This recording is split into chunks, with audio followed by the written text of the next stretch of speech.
6 p.m., ladies and gentlemen. It's KTR. We are live. Today's topic, we are discussing the closing process, managing the sales cycle from contact to close.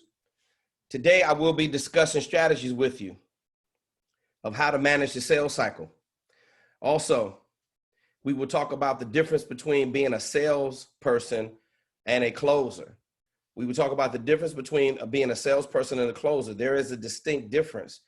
So I want everybody to, I hope you got your snacks and something to drink, because KTR is all the way live. Give me a thumbs up if everybody can hear me out there. Okay, and if you have a question, let's establish some rules to the group chat. We're gonna have an opportunity for everybody to raise your hand. Use the raise hand feature to let me know that you have a question. When I see the blue hand go up, I will address your question. We are talking about ways to improve the sales cycle. And for a lot of people, what I've learned historically about many people on our platform, when they are entering into a vision of being a professional speaker, they start realizing that this is about sales. And at the end of the day, we all are selling something. So most people they kind of panic and freak out because they don't have a process. And that's the reason why they're very unnerved. They feel embarrassed. They feel nervous. They feel out of sorts because they don't have a process. They don't know how to manage the sales cycle. So I'm going to teach it to you in this call. It doesn't matter what you've done in your prior life. When you're positioning yourself as professional speakers, there is a big difference between selling and closing. So I'm going to teach you the difference. As I see many people are still entering into the Zoom call, for those who are late, those on time, it's always appreciated. So it's always a process when you are figuring out how to manage the sales cycle and get your professional service offerings or your deliverables as a speaker to the marketplace. But no matter what it is that we do prior to connecting with the target buyer, AKA conference coordinator, meeting and event planner, these event coordinators really have some questions that we need to answer. And eventually, no matter how long it takes for us to get them on the phone by one of your marketing vehicles, eventually we are going to have to learn to have a conversation with them. And you can either let them bulldog you, you could let them steamroll right over top of you by not being prepared, or you can learn how to manage the sales cycle on this platform. And I'm going to teach you right in module 2 how to manage the sales cycle. In module 1, I teach you how to get your messaging organized so you can be ready and prepared to deal with the conference coordinator on every level. Now, let me say this to you for those who out there, those of you who have some doubts, because this happens. Me and Austin are working on $100 million. If you don't think that some doubt creeps into our mind every once in a while, you're mistaken. However, just like you, when we need $1 billion or $100 million ideas, we have mentors in our lives that make that kind of money, that know exactly how it's done, and we pay for their knowledge, just like how you're paying for the privilege to be on the Speaker Focus platform, so you don't have to scratch your head and figure out how to do this. The #1 speaker coach in the world, Kevin T. Robertson, is here to teach you how to manage the sales cycle from contact to close.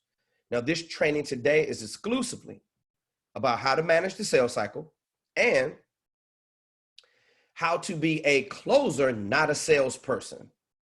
Let me start out with the salesperson versus the closer. Many years ago, when the art of sales was not yet invented, people used a lot of slimy and scumbag tactics to get people interested in their product. In today's market, where you have many product offerings, remember, you are not the only professional speaker in this industry. So just like every other industry, it's competitive.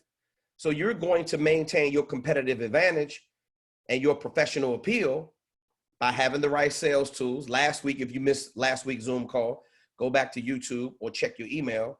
And we talked about developing the proper sales tools. and making sure that you get those sales tools to the right market. So I want everybody to understand and hear me clear that if you're a scumbag, if you come off sounding like a salesperson, oh, let me recant that statement. Let me use a better one. Do you want to come off like you are the telemarketer that gives you a call interrupting your dinner? It's a real simple yes or no. Because if you don't, then you're very wise to listen to me and the knowledge that I want to impart upon you tonight. Because a scumbag, a slimy salesperson, a snake oil salesperson, a person who doesn't have any value, those are the people that are the most irritating. And remember, the target buyer, AKA conference coordinator, meeting and event planner, they're not interested in hearing slimy sales tactics. They get about 20 motivational speakers every day giving them a call. This is why we teach professional speaking on this platform. And this is the reason why we tell you to steer away from marketing yourself as a motivational speaker. So remember, salesperson versus closer. A closer, stay away from being a salesperson. A closer is a person who takes the time to listen to the target buyer. They have strategies, techniques, tools, tips, steps. They have a process that they take the target buyer through. And they professionally manage that sales cycle from contact to close. Now, it's going to take you with, I'm talking about countless and repeated repetitions to make sure that you are as polished, poised, and professional and as smooth as possible in all of your transitions when you are managing the sales cycle. So the key in this training is, if you don't know how to manage the sales cycle like a person on my level, which is at the highest level you can get, and you don't know it like the back of your hand, and you can't recite all of the sales cycle from top to bottom. Now, for those of you who want to try to test my memory, I put the entire sales cycle right there in the chat box, the entire sales cycle. I want to welcome everyone to the chat this morning. Now, I'm going to close my eyes and recite the sales cycle. I don't need to look at it because I see it up here. I've done this thousands of times as through my years, and I've been in the speaking industry for 34 plus years now, and I've delivered over 2,750 paid speaking engagements. That's a lot of interaction with the target buyer. I know these people like I know myself, perhaps better because I've been able to provide service.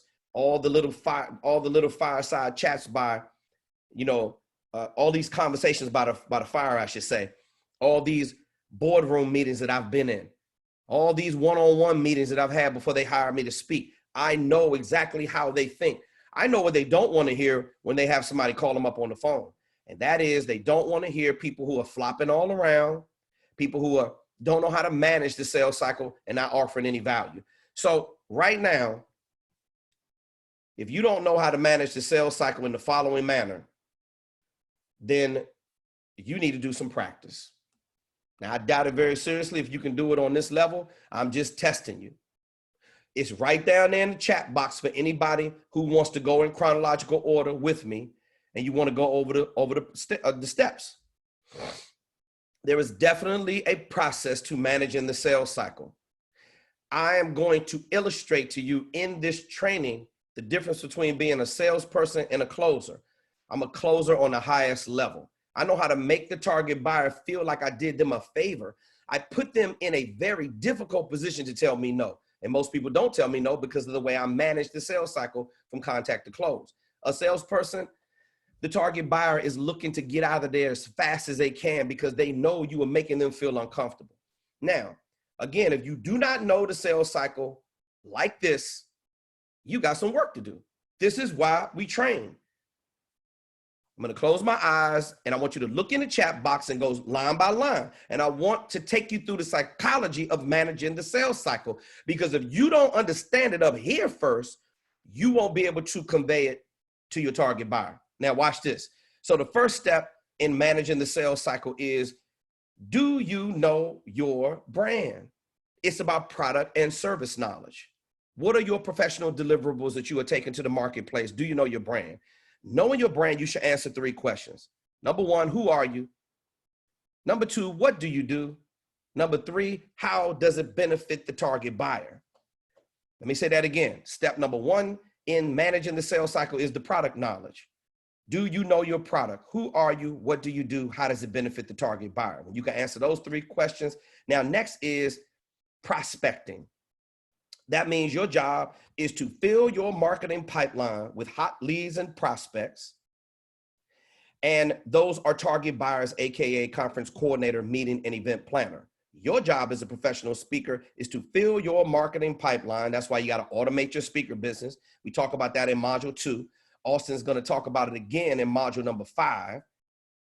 And you should be figuring out how to automate your business to attract these hot leads and target prospects in your marketing pipeline is step number 2. Do you know your target market? We talk about it in step number 1 with the pros and cons. The youth market speaking to kids, faith-based market speaking to churches, government contracting market, the college market, and the most powerful and 2 lucrative are the corporate and association market. You have 6 markets to choose from. You need to decide what is your niche, what is your level of expertise, how am I going to get that through the target market? Ladies and gentlemen, I'm not opening up my eyes until I finish every single step of managing the sales cycle. Because if you don't know it like this, you are not ready to get on the phone with target buyers to start positioning and placing your professional speaking services into the marketplace to get money. Everybody wants to talk about, oh, KTR, how do I make money? What's the fastest way to make money? Slow down, sis. Slow down, bro. You need to see it up here first. I always say, see it and then say it.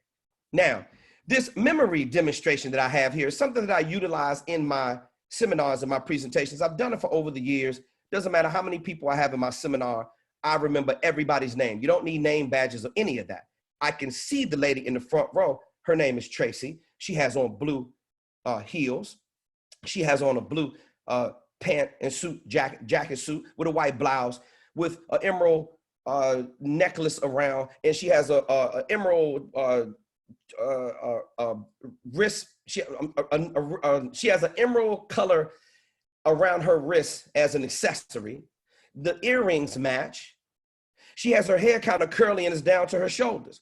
That's how I know her name is Tracy. So can you see the information right there? Go inside the chat box and look at me go in chronological order for the sales cycle. If you don't know the information like this in any facet of your business, you're not ready to talk to anybody on the phone. A lot of my one-on-one coaching students, you got to get past me first before you can go to market to talk to the target buyer. So remember, module 1, no, I apologize. Step number 1 in managing the sales cycle is your product and service knowledge. Who are you? What do you do? How does it benefit the target buyer? Step number 2, prospecting. Do you know who your target buyer is? Because if you don't, now you're just running around in circles chasing your ass. That's not good. I teach you how not to do that in module number 2. Go over the pros and cons. Figure out what market you want to be in. I would respectfully request you choose one. Now, the next stage, after prospecting, which is what is going to be your approach. Now, after prospecting, now you got to be able to know what's your approach. Here's where it gets kind of tricky, everyone. Do you want to go in as the slimy scumbag salesperson, snake oil salesman, the person who is the telemarketer interrupting you over dinner, who has no value, and you simply hang up on them? That's what I do. Get them out of here. The next one you want to strive to be is not the salesperson. You want to be a closer. Here's what a closer does. A closer is a specialist. They are a subject matter expert. They are a leading authority. They are a trusted advisor. They are a person who is going to help manage them all the way through the process and give them massive amounts of value. A closer is a person who does listening first. I listen first to figure out what needs to be solved before I just start blabbing off at the mouth like motivational speakers and salesmen do, by the way. They don't offer any value. They just jump right in and start talking to the target buyer without even asking, is it a good time to talk? Okay, now, that being said, I hope you're hearing what I'm saying. I hope you're seeing what I'm saying. I don't need to see the curriculum. Look down there in your chat box. And if you don't know the steps to managing the sales cycle, if you knew it like I did, you'd be on the phone right now booking speaking engagements instead of being on here. I'm here to help you. Stage number 1 in managing the sales cycle. Do you know your product or service? Who are you? What do you do? How does it benefit the target buyer? Answer those 3 questions. Step number 2 is prospecting. Do you know the right target market you're going to be speaking to? Step number 3 is the approach. Your approach should be the consultant, the coach, the advisor who is helping them solve problems. Now, stage number 4. Stage number 4, I'm going to keep my eyes closed until I get to the end. Check the chat box. If I'm out of line, tell me. I'll correct it, but I got this sales cycle down pat. This is how I make my money. I suggest you smarten up and listen to what I'm saying to you, because if you don't have this level of mastery, you can forget about closing anybody. You can sell anybody anything. Nobody wants to be sold. I want you to close me. I want you to help me. I want you to make me feel good. I want you to get in the car. I want to drive it. That's why they tell you when you go buy a car, a real closer, they let you sit in the car. They want you to take it for a test drive. They want you to take it home. They want you to get comfortable in that car. I'm a closer. I'm going to help you solve your pain. That's the reason why I put them in a difficult position to tell me no. So now it's all in your approach. I got my hat on. I am the consultant. I am not trying to be the speaker when I'm on the phone with the target buyer. I'm not. I am going to simply listen.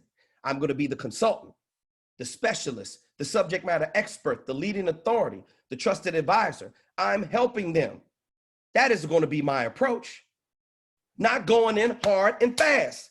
I'm going to take my time. I'm going to do some listening. And now the next stage is the needs assessment. Now, if you forget how to get into the first 3 stages and you don't know how to step into stage number 4, which is the needs assessment. What is the needs assessment for? What is the purpose? Okay, a lot of you may be asking that. KTR, why do we have to do a needs assessment? Why can't I just go in and start talking about me? No. Don't be like me when I was in my early 20s singing the me, I. It's all about Kevin. It's all about what you can do for me. Give me your money. Give me your money. No, no, no. It's not about you. You're not going to get any money unless you make it about the other person and do some listening first. I had to take each and every one of you through the onboarding experience. I had to take each and every one of you through a strategy call. When you spoke to me, I put you in a difficult situation to tell me no, because I gave you more value than you had in 5 minutes, 15 minutes, 30 minutes than you ever had before in the history of professional speaking. And you couldn't Google any of this stuff, because if you did, you wouldn't have called me, okay? I want to help you achieve a level of mastery. It's levels to it. Yeah, you may be down here, but I started down here. But then that's why I get 50 grand a keynote. But you got to be willing to go at the bottom of the hill and take it in stages. So now, why is the needs assessment so important? Because as soon as you call up on the phone, you are going to let the target buyer know that you're here to help. Hello, this is Ms. Johnson from the National Institute of Leadership. How can I help you? Hey, Ms. Johnson, Kevin T. Robertson, how are you today? I'm doing great, Kevin. How about you? I'm doing great, Ms. Johnson. Ms. Johnson, I wanted to know if you could point me in the right direction. Would you be the person who works with outside contractors or who books speakers for your organization? Kevin, you hit the jackpot. That's me. Great, Ms. Johnson. The reason for my call is, now let me pause because I'm going to get into a role play scenario a little bit later. I'm going to help one of you on this call with a role play. You're going to be the target buyer. I'm going to be the speaker, and I'm going to show you how to close somebody. I don't want you to sell them shit. I want you to close them. Listen to me carefully. Now, when you are managing the sales cycle and you get to the needs assessment, I want you to think about this. Ms. Johnson wants to know the reason why I'm calling her, because anything that's not of value is wasting her time. Remember, conference coordinators, they're in the top 10 when it comes to stress. They have one of the most stressful occupations out of anybody. These people are ready to pull their hair out. They're crazy. All right. Now, your job is to get on the phone and bring them a rather like calming effect. You are the person that's helping them solve their pain. I'm here to help you feel better about yourself and your little raggedy company who is doing everything backwards. So the consultant's on the phone now to help you fix that. So when you're going through the needs assessment, you're going to listen. Ms. Johnson, the reason for my call is I work with companies like yours on a regular basis internationally. I want to know if you had a few minutes so we could discuss some things that we're faced with in the world of leadership development, or some issues that your company may be facing.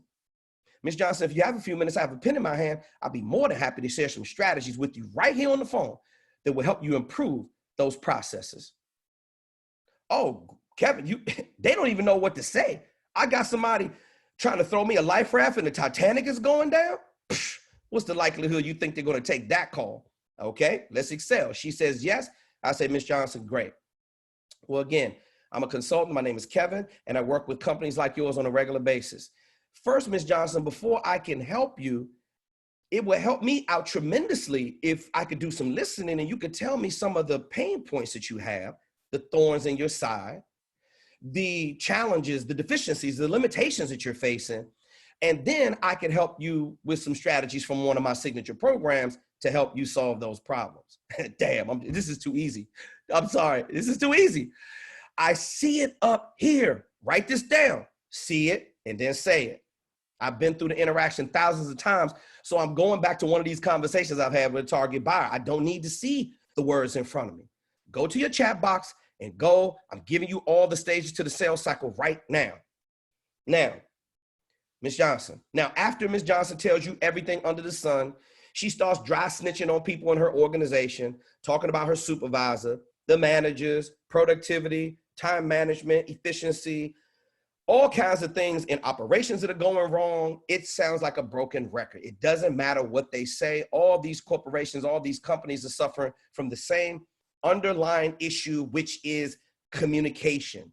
82 to 97% of their problems in the workplace stem from low levels of communication, block communication, miscommunication, or flat out none at all.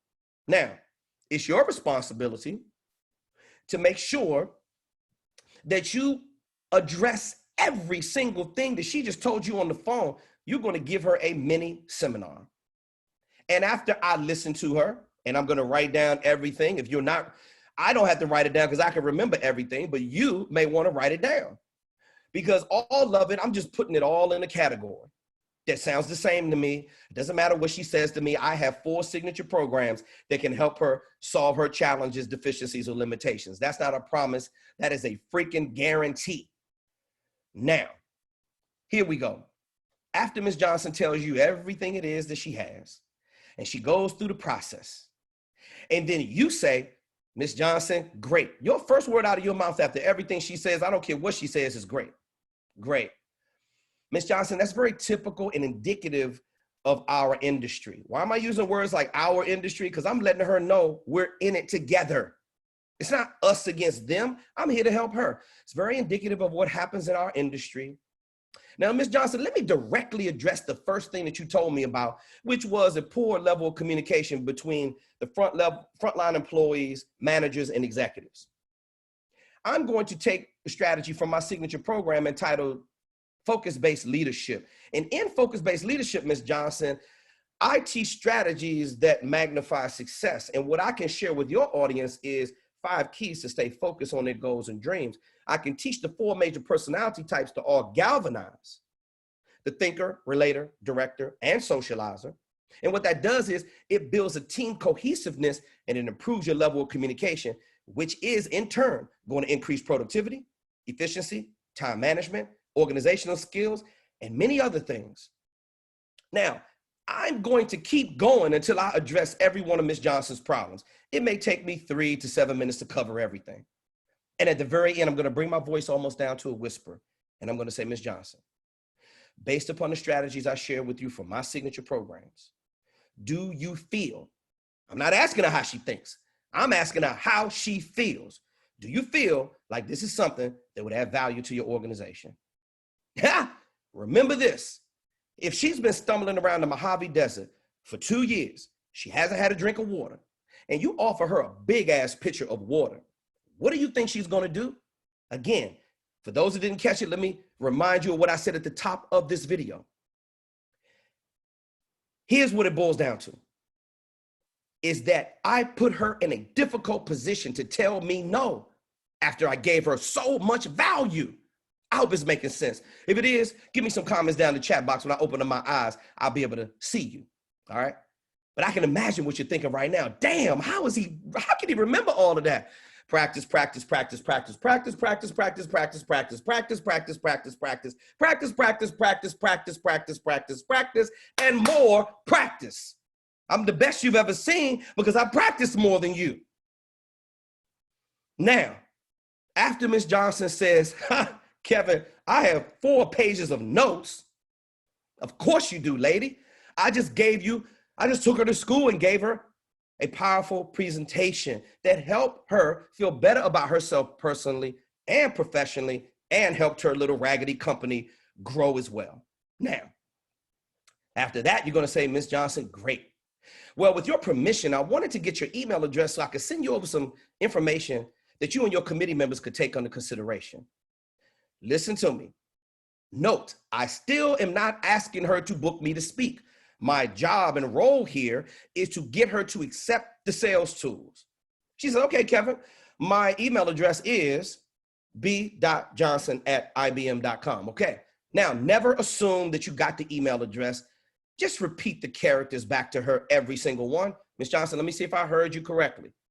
That's B as in Brenda, yes, okay, dot, JOHNSON at IBM, like IBM Computers.com. Is that correct? Yes, it's correct, Kevin. Ms. Johnson, great. Here's what I'm going to be sending you. Now, here is the step, is the presentation of the sales tools. This stuff is just too easy for me, ladies and gentlemen. You gotta start practicing. I want you to do it like this. I want you to be able to see it first and then say it. Illustration beats conversation. Remember, Ms. Johnson, here's what I'm gonna be sending you. I'm gonna send you the How to Engage Kevin T. Robertson document. It has everything in there to book me logistically from top to bottom. It has my fees in there. I'm gonna send you the link to the website, the speaker info kit, the speaker video demo, the reasons to hire KTR. Ms. Johnson, that will answer any additional questions that you or your committee members may have. Now, after that, Ms. Johnson's gonna say, okay. I say, Ms. Johnson, well, just one last question. Now it's closing out the call. So I could get your opinion about the email that I'm sending you. Is it okay to follow up maybe Tuesday at 4 p.m. Eastern, or would Thursday at 2 p.m. Eastern work best for your schedule? Kevin, I'm gonna go with the 2 p.m. Eastern on Thursday. Great, Ms. Johnson. I look forward to following up with you. Have a great day. Click. Don't extend the conversation. Don't say more, how's the weather, and all this other stuff that doesn't matter. The more time they spend with you on the phone, the less value that they have. Keep the conversation short. Now, are you ready for me to open up my eyes? Because we're not ready to get to the part where Ms. Johnson is going to, you're going to follow up with her and only 2 things are going to happen. Not quite ready to open up my eyes yet. The last 2 stages is the follow-up. You're either going to not get the gig or you're going to get the gig. Now, I'm going to break this down in detail a little bit later in the training is when I role play with one of you. So 2 things are going to happen. She's going to say, you know, Kevin, we just finalized the last 10 speakers and we got your information rather late, but we were very impressed by it. Is there any way we could hold on to the information and perhaps we could do some business later down the line? Ms. Johnson, I was thinking the same thing. If you could just keep my information on file, would it be okay to stay in contact with you? Perhaps through email. I always send out free information to my target buyers. And if you need anything, Ms. Johnson, for your upcoming conference, I also have a lot of experience working with people like you, and I can help you in many ways other than speaking. Don't hesitate to reach out to me if you just want to have a chat about your upcoming conference, even if I'm not involved. Now, Ms. Johnson's thinking, damn, he's still willing to give me some help, and I didn't book him to speak. Because guess what I'm going to do? I'm going to be sending her out an email automation, perhaps a direct mail, a handwritten note to her office saying, hey, how are you? You know, happy 4th of July, whatever it is. I'm going to have her in my sales funnel now. She's going to be in my CRM, my customer relations management tool, so I can reach out with multiple touch points and I can stay in contact with her. And I could deliver to her a video, a free report, put her on my newsletter list. She's going to be on my email list. I can constantly stay in contact with her. You know what that creates? T-O-M-A, TOMA. That stands for top of mind awareness. Don't be down because you didn't get the sale. I got told no. I get told no a lot. Today, everybody was like, I had 8 people tell me that they were not ready, but I had 3 people tell me that they were ready, and I still accomplished my sales goals for the day. Doesn't matter. Doesn't matter how many times you tell me no. I'm going to stay in contact with her. So when she's ready to make a purchasing decision, who do you think she's thinking about? The person who gives her free information all the time? The person who constantly helps her grow her business? Or one of these motivational speakers on the phone begging for speaking engagements? I got her contacting me when her next conference comes up in another 6 months or another year, or one of the local, regional, national, international conferences that are coming up, or one of the 5,200 plus meetings that we have in our industry every single day. I'm going to get booked somewhere. You could believe that because it's automated and I can predict the amount of engagements that I'm attracting. Now, I'm getting ready to open up my eyes. If you get the gig, ha, glory. That's what all of you are thinking. Oh, KTR, I can't wait till I book my first engagement. I can't wait to get higher paid speaking engagements. When you get the gig, now you're going to take them through the procurement process. Now you have to go through the onboarding process. You have to, first question you want to know is, great, Ms. Johnson, let's move everything forward. We're going to need to get a 50% deposit of my fee. Once you negotiate that, then you're going to go through the process of going through the procurement department, the accounting, and get them to cut the purchase order so you can get your 50% deposit. First question I ask them is, Ms. Johnson, when do you think you'll be able to execute the agreement? Never call it a contract. Contract sounds like it's something you can't get out of. An agreement means we're in it together. When can you get the agreement back over to me? And when do you think your procurement department is going to be able to issue the purchase order to cut the check? They say KTR typically takes about 7 to 10 days. Great, no problem. Let me send you over some onboarding documents like the pre-programmed questionnaire in a Microsoft Word document. If you could fill that out for me, Ms. Johnson, from top to bottom and send it back over to me, that will help me be of service to you in the proper way. You're also going to do another needs assessment with her or some other committee members and do some more listening to see exactly what their conference goals are. And then you're going to go through the whole process, get them over everything about your audiovisual requirements. You're going to get the budget for your travel. You're going to ask them, do they have a continuous education budget for your books and any other learning resources that you have, if you want to license it to them, or if you want to put those in a gift bag for everybody at the conference. You're going to go through everything. And I have a checklist at the end of module 2 that tell you everything you're supposed to ask the target buyer. How much more easier do you want me to make it? Is it all right if I open up my eyes now? Okay. Now, here we go. Now, I don't know what you just learned from that, but I can tell you this. Oh, I see messages. So anybody that didn't leave a message, I want you to tell me, why could I go through the psychology of managing the sales cycle? Why could I go through it like that with my eyes closed? Anybody? Questions, comments? Yes. Reggie Brown. Reggie, put your blue hand up. I'm gonna field some questions. There's a blue check feature. Raise your hand on the check. A blue check, or let me see, Reggie, hold up. Okay, Reggie, got you unmuted. You're live with Kevin T. Well, one of the things that I got was, it's practice. Practice make perfect. I'm sorry, perfect practice make perfect, not just practice. Okay. Perfect practice make perfect. Because if you don't go through it on a daily basis, matter of fact, one of the things that I was taught, and I'm learning again, that one thing that you do over and over and over again, it just makes it all better. Because again, playing ball, that's what we did all day long. You run one play 15 times until you get it right. Gotcha. And that's what you're doing right now. Just keep going over and over again until you get it right. And it works. Gotcha. Reggie, I love it. I love it. Reggie, ladies and gentlemen, is from our one-on-one coaching program. We no longer offer it. However, we have a great relationship. Reggie played in the NFL for many years with the great Reggie White and on the Buddy Ryan teams back in the 80s. And Reggie always has these great stories that he tells in his keynote. And, Reggie always says the great day to be alive. And it is when you get another opportunity to get it right and another opportunity to do what, Reggie? Practice. Amen. Practice make perfect. That's what it's about, brother. Thank you so much. Anybody else with a question that you have? Reggie, I'm gonna unmute you again. If you got another question, use the raise hand feature. Okay. All right, let me see. Hey, Karis Reed is saying hello. Hey, Karis, how are you? Okay, the outline that I gave is right there in the chat box. If everybody goes to your chat box, the outline that I just went over, which is managing the sales cycle from contact to close. Every step that I did, I put that in I put that in the chat box.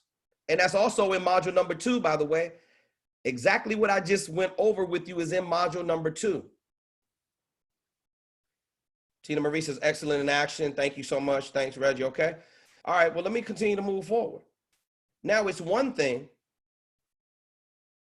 Oh, by the way, if anybody wants to role play with me, if you want to know how it feels to be the target buyer, or you want to know what it feels to be the speaker, raise your hand and I will walk you through it so you can understand where to get the words from.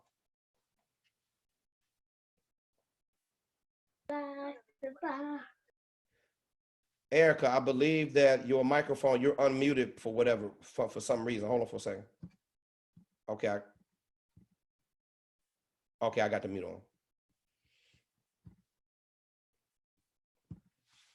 Okay, so if no one has any questions, then what I'll do is I'll just keep moving forward. So the key to all of this is, now I close my eyes when I do this stuff for a reason. Fred, did you have an issue? You said you're not seeing something. I want to make sure everybody can see. If you can see the outline that I put in there to manage the sales cycle, people, let me know if you can see it. Fred said he wasn't seeing it. I put the outline right there in the chat box. Okay, Reggie says he can see it. Wayne, can you see it? I unmuted you, Wayne. Can you see it? No, I cannot. I put it in the chat box. You can't see it. I just opened the chat box. It's not there. Okay, don't worry about it. How about now? Let me see here. Right there in the chat box. There it is. Yeah. You got it? Yes. Okay, good. Everybody, all the steps that I just went over is right there in the chat box. Remember, that is in module number 2.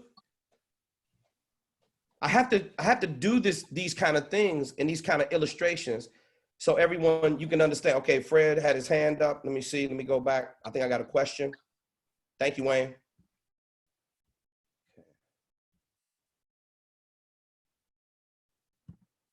Fred, talk to me, boss. No, I didn't see it. So that's why I raised my hand, because I was thinking maybe because I'm on my phone.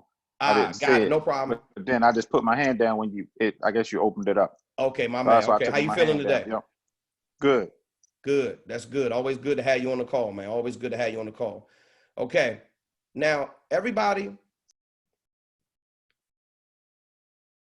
if you can remember your favorite part, for anybody that's still on, I want you to give it to me in the chat box. I want to start going over some of this stuff and break it down in different stages.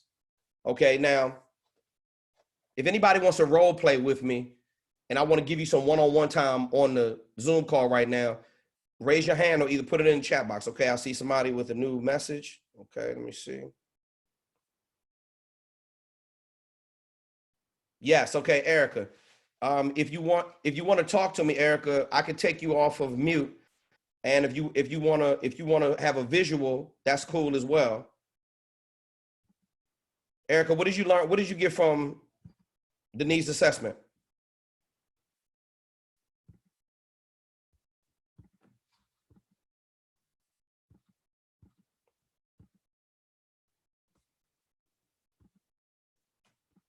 I can't unmute Erica for some reason. Okay. I did it. I think I did it. Okay. Boom, there it is. Okay. Hello, Erica, how everyone. are you today? Good. How's everybody doing? I'm doing super I like fantastic. that's good. And I like the fact to listen first to to listen first to their needs. Okay. It's impossible to provide service if you don't do some listening first. Yes. So what did you learn from when I got to the stage of the needs assessment? Put it back in. The needs assessment is important because then you deliver what they're looking for, or you express how you can deliver what they're looking for. Correct. Correct. Now, a lot of speakers, this is why, Erica, we teach on our platform, don't go in all hot and heavy like the motivational speaker that's not adding any value. I can tell you right now, for all of you that are listening, Eric, I'm picking up some background. Yeah, I'm gonna mute because my 6-year-old wants to be on the call. I'm gonna No mute problem. I that got you. button. Let's Okay. teach them how to be a professional speaker. Yes. Okay, that's a great question that Erica has. She talked about the value that you're adding to the target buyer. Because I can tell you this, what you don't want to do is put yourself in a situation where you are looking like 20 other motivational speakers that the target buyer has to deal with every day. That's what you don't want to do. And I'm teaching you to manage the sales cycle properly so that you can walk her through the process properly. Because if you don't, she's gonna put you in the same category by default with everybody else. What's really important in managing the sales cycle is, please do not deviate from the script until you know it like the back of your hand. Just don't do it. Because if you aren't as skilled as I am, in other words, hold on for a second. All right, I got it. Okay. So if you are not skilled, and I'm not talking about, obviously, the memory stuff that I have, I've just always been a very visual person. So I don't expect you to do it on that level. But what I do expect you to do is know what needs to occur at every stage, even if you got the script in front of you, right? As long as it doesn't sound like you're mechanical and you're speaking from the script, you need to stay in what I call conversational mode. It needs to sound very relaxed, very natural, because the target buyer, they get people calling them up every day, literally begging for speaking engagements. You just don't want to be one of them. Look, I did that for the first 7 years of my speaking career. I was a motivational speaker. I was a salesperson. I didn't know how to close. So I'm sharing it with you because it's another way to do it. You don't have to do that when you get on the phone with the target buyer. You can get on the phone and walk them through the process. Now, I still don't have a brave soul on here that wants me to walk them through the sales cycle. If somebody raises their hands, I will do a role play scenario with you right now on the phone. Okay, Fred wants to go through it because Fred is going hard. That's his middle name. So we'll deal with Fred like we always do. Okay. Fred Dorsey. I'm all ears, brother. Now, Fred, we're gonna go through 2 scenarios, okay? All right. The first scenario, well, obviously, Fred, I'm not gonna take you through that torture. I'm gonna walk. No, go. It's all good. It's all good. Let's go. Okay.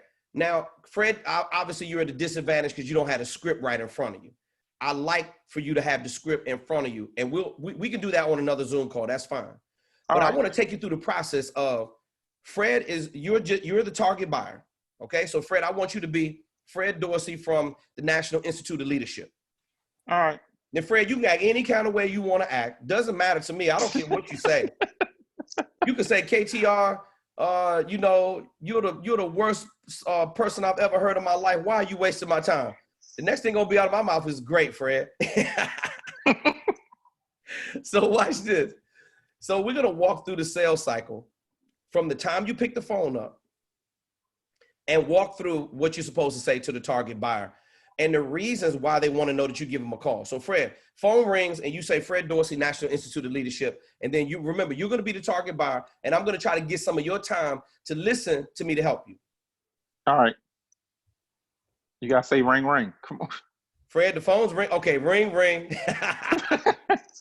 Hello, Fred speaking from National Leadership Council. All right, we're good. Okay. All right, Fred, how are you today? It's Kevin T. Robertson. Good. Okay. Fred, would you be the person in charge of booking speakers or working with outside contractors for your organization? Yes. Okay. Fred, are you the only committee member that's responsible for that? No, it's 3, but I'm the chairman. So I pretty much got the majority vote. I got the big man on the phone today. Okay, Fred. Well, Fred, would you have a few minutes to discuss some strategies that will help improve performance in your organization? I'm a consultant and I travel internationally and work with companies like yours during a process of leadership development. Do you have a few minutes to discuss this? Yeah, I got 2 minutes. You Okay, got 2 minutes. Go. No problem, Fred. Well, Fred, again, I'm a business consultant and I work with Mr. companies Dorsey, like yours. but go ahead. Okay, Mr. Dorsey. This is exactly how they act too. It's exactly how they act. Okay, Mr. Dorsey. So again, if you could, well, perhaps Fred, 2 minutes is not enough time for us to be No, able to. you get going, then we can stop. But you know, it's like I'm squeezing you in. So when I say 2 minutes, you get going, then you're gonna go further. But if I Okay, say Mr. 10 Dorsey, minutes, no you're gonna go problem. 20 minutes. All right, well, So, I tell you what, it would help me out tremendously if I could do some listening first so I could know how to properly help you with the okay, fair challenges enough. and deficiencies that you face in your organization. And all I want to know is the struggles that you're going with, and then I could tell you how my leadership strategies can help your organization solve those issues. All right, fair enough. So you got questions for me, and I can give you. I can start the dialogue. What questions do you have? Okay, well, the first question is, what are some of the challenges that you face when planning a conference, and what value do you try to deliver to your members? So the problem that I'm having is I deal with incompetent people because there's no reason why I'm on the phone talking to you. That should be one of my other board members. But I want to make sure everything gets done, from the setting the appointment, the scheduling the time, to making sure everything is right, because I shouldn't have to be a micromanager. Okay, well, Fred, since we're short on time, let me directly address that issue. I created a signature program entitled Focus-Based Leadership. And that program, in it, we talk about succession planning. Fred, did you realize that the number one reason why managers or executives don't delegate is because they feel like they could do a better job themselves? And that's a trap that I fell into very early in my career. So what we will discuss is ways to make your team cohesiveness very strong. We will discuss the 4 major personality types: thinker, relator, director, and socializer. I can help your organization better understand how to stop judging a book by its cover and learning people from the inside about their strengths, limitations, characteristics, and tendencies. And Fred, what that does is it has your employees looking at the vision and mission statement so they can hit the ground running. Fred, they do more, you do less. Training is not the end all be all, but it does help. And then succession planning helps as well. Fred, what happens if you get sick? What happens when you decide to retire? Who else is going to take the reins? So these are things in a nutshell, Fred, that I can help your organization do and create less stress on you as executives as well. Okay, it doesn't sound bad. Okay. So do you have this documented? Do you have a website? Do you have your speaker package that you can send me? Well, I can give you an email that you can send it to me. Then we could pick this call up in maybe 2 days. No problem. And to give me a Fred. chance to do my due diligence on you. I'm thinking the same exact thing. Well, Fred, the information I'm going to send you will answer any additional question that you or your committee members may have. With your permission, I just need to get your email address real quick. I got a pen in my hand. All right. It's fred@nhl.com. Okay, that's Fred at NHL. Is that N as in Nancy, H as in Harry, L as in Larry.com. Yes. Is that correct? Yes. Got you. Fred, I'll send you over that. And you said 2 days. 2 days is Wednesday. Wednesday at 4 p.m. Eastern. Would that work best for you? Yes. Okay, no problem, Fred. I really appreciate your time. Look forward to following up. Thank you, sir. All right, you're very welcome. Thank you. Now, Fred was acting like an ass in the beginning of the call, just like how these conference coordinators are going to act. Now, I'm glad Fred stepped in there because Fred is a high-level real estate professional. He knows what he's doing in real estate. So it's going to be easier for him to manage the sales cycle because he already has a sales cycle. Maybe some of you in sales didn't know what the steps were called, but that's exactly the process that you take them through so they don't feel like they're being sold. Fred, since I do have you on the line and we are talking about sales, give me some of the things of being a real estate professional that you learn where it keeps you out, because obviously I've looked at your branding materials, your marketing materials, and you definitely look like a high-level consultant versus a slimy salesperson. What keeps you out of the category of being too over the top, rushy, kind of pushy, versus listening and then getting the target by really what they want? Because it's the same process, but you just do it in real estate. So what happened is when I was younger, I had my street mentality. So like it's like a microwave, like it gotta happen right now, right now, right now. So then over time, when the door keep getting shut in your face, it's like it gotta be a easier way. And then you see people, that's maybe 80 years old, 90 years old. And it's like they doing the same thing as me, but they working smarter and I'm working harder. So they always will tell, like, hey, young kid, do this, that, and other. So I learned this maybe some years ago. It was a method called the 3 F's: fail, felt, found. So with that, you can apply it to like, okay, let me fail them out. Let me see, fail, felt, found. And the found is like you find the pull. So just different terminologies. So it's Correct. just like once you listen, then you gotta be kind of be a problem solver. So it's not about me, it's about them. So it's more so you compassionate. Because if Mhm. somebody feel like they don't give a shit what you do, it's how much do you care. Right. So if you care about the situation, it'll be a better sale. So you're not like everybody like to buy, nobody like to be sold. Correct. So I mean, it's different, factors to that. Because everybody need food and shelter, but then at some time you might turn somebody off because you just in it for the money. So you really not Correct. looking out for my best interest. And Correct. once they feel like that, then they not going to ever do no business with you. Correct. Fred, let me ask you another question since you're giving some valuable insights, and this is what this platform is all about. We want to be able to help people with the entire experience of learning, and I'm not the only one that does the teaching. Obviously, Fred, you're coming up with some great strategies of how you've been able to manage your real estate clients over the years. Tell me the similarities that you saw in what I did when I had my eyes closed. What are the biggest things that jumped out to you as I call it the psychology of managing the sales cycle. Because if you can't see it first, you won't be able to say it. So how important is the steps? And what did you learn when I walked through the steps that you can take from real estate and move it over to speaking? So real estate, it works like this. You got a different set of buyers. You got buyers, sellers, and renters. And maybe investors, but we just want to stick with buyers, sellers, and renters. Where in speaking, you're dealing with conference coordinators, event planners, executives. You're dealing with a different set of people. You're still dealing with people, you're just dealing with a different set. So they got a different mentality. Right. So their mentality is not like food and shelter. It's a business mentality. So you got to be definitely on your point to where I got to plug you on this. When we first talked, and I said, you know what? I ran through the course in like one day. And I was like, man, just give me all the courses. You like, no, it's wrong. Like, that's some bullshit.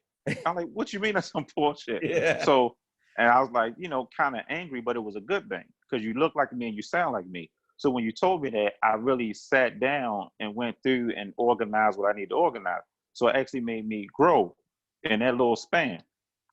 So and you send it back over. You send it back over, and what did I say to you? It was better. Yes. So just with that, because it was like, it's all about your coach. Because like out of all my career, I had mentors, but this probably the first coach in something that I ever did, other than like Little League baseball. But as far as business, I never ever had a coach. Okay. So I was like one of them hard-headed people. Like I just try by error. But then you're getting older. You just can't keep running the same pace. Yeah. And this, I ain't know nothing about it. I thought I knew, but I didn't know nothing about speaking. Okay. You're like, oh, I could talk to people, but no, professional speaking, just like somebody say they're a boxer. It's like you could box, but you're not a professional boxer.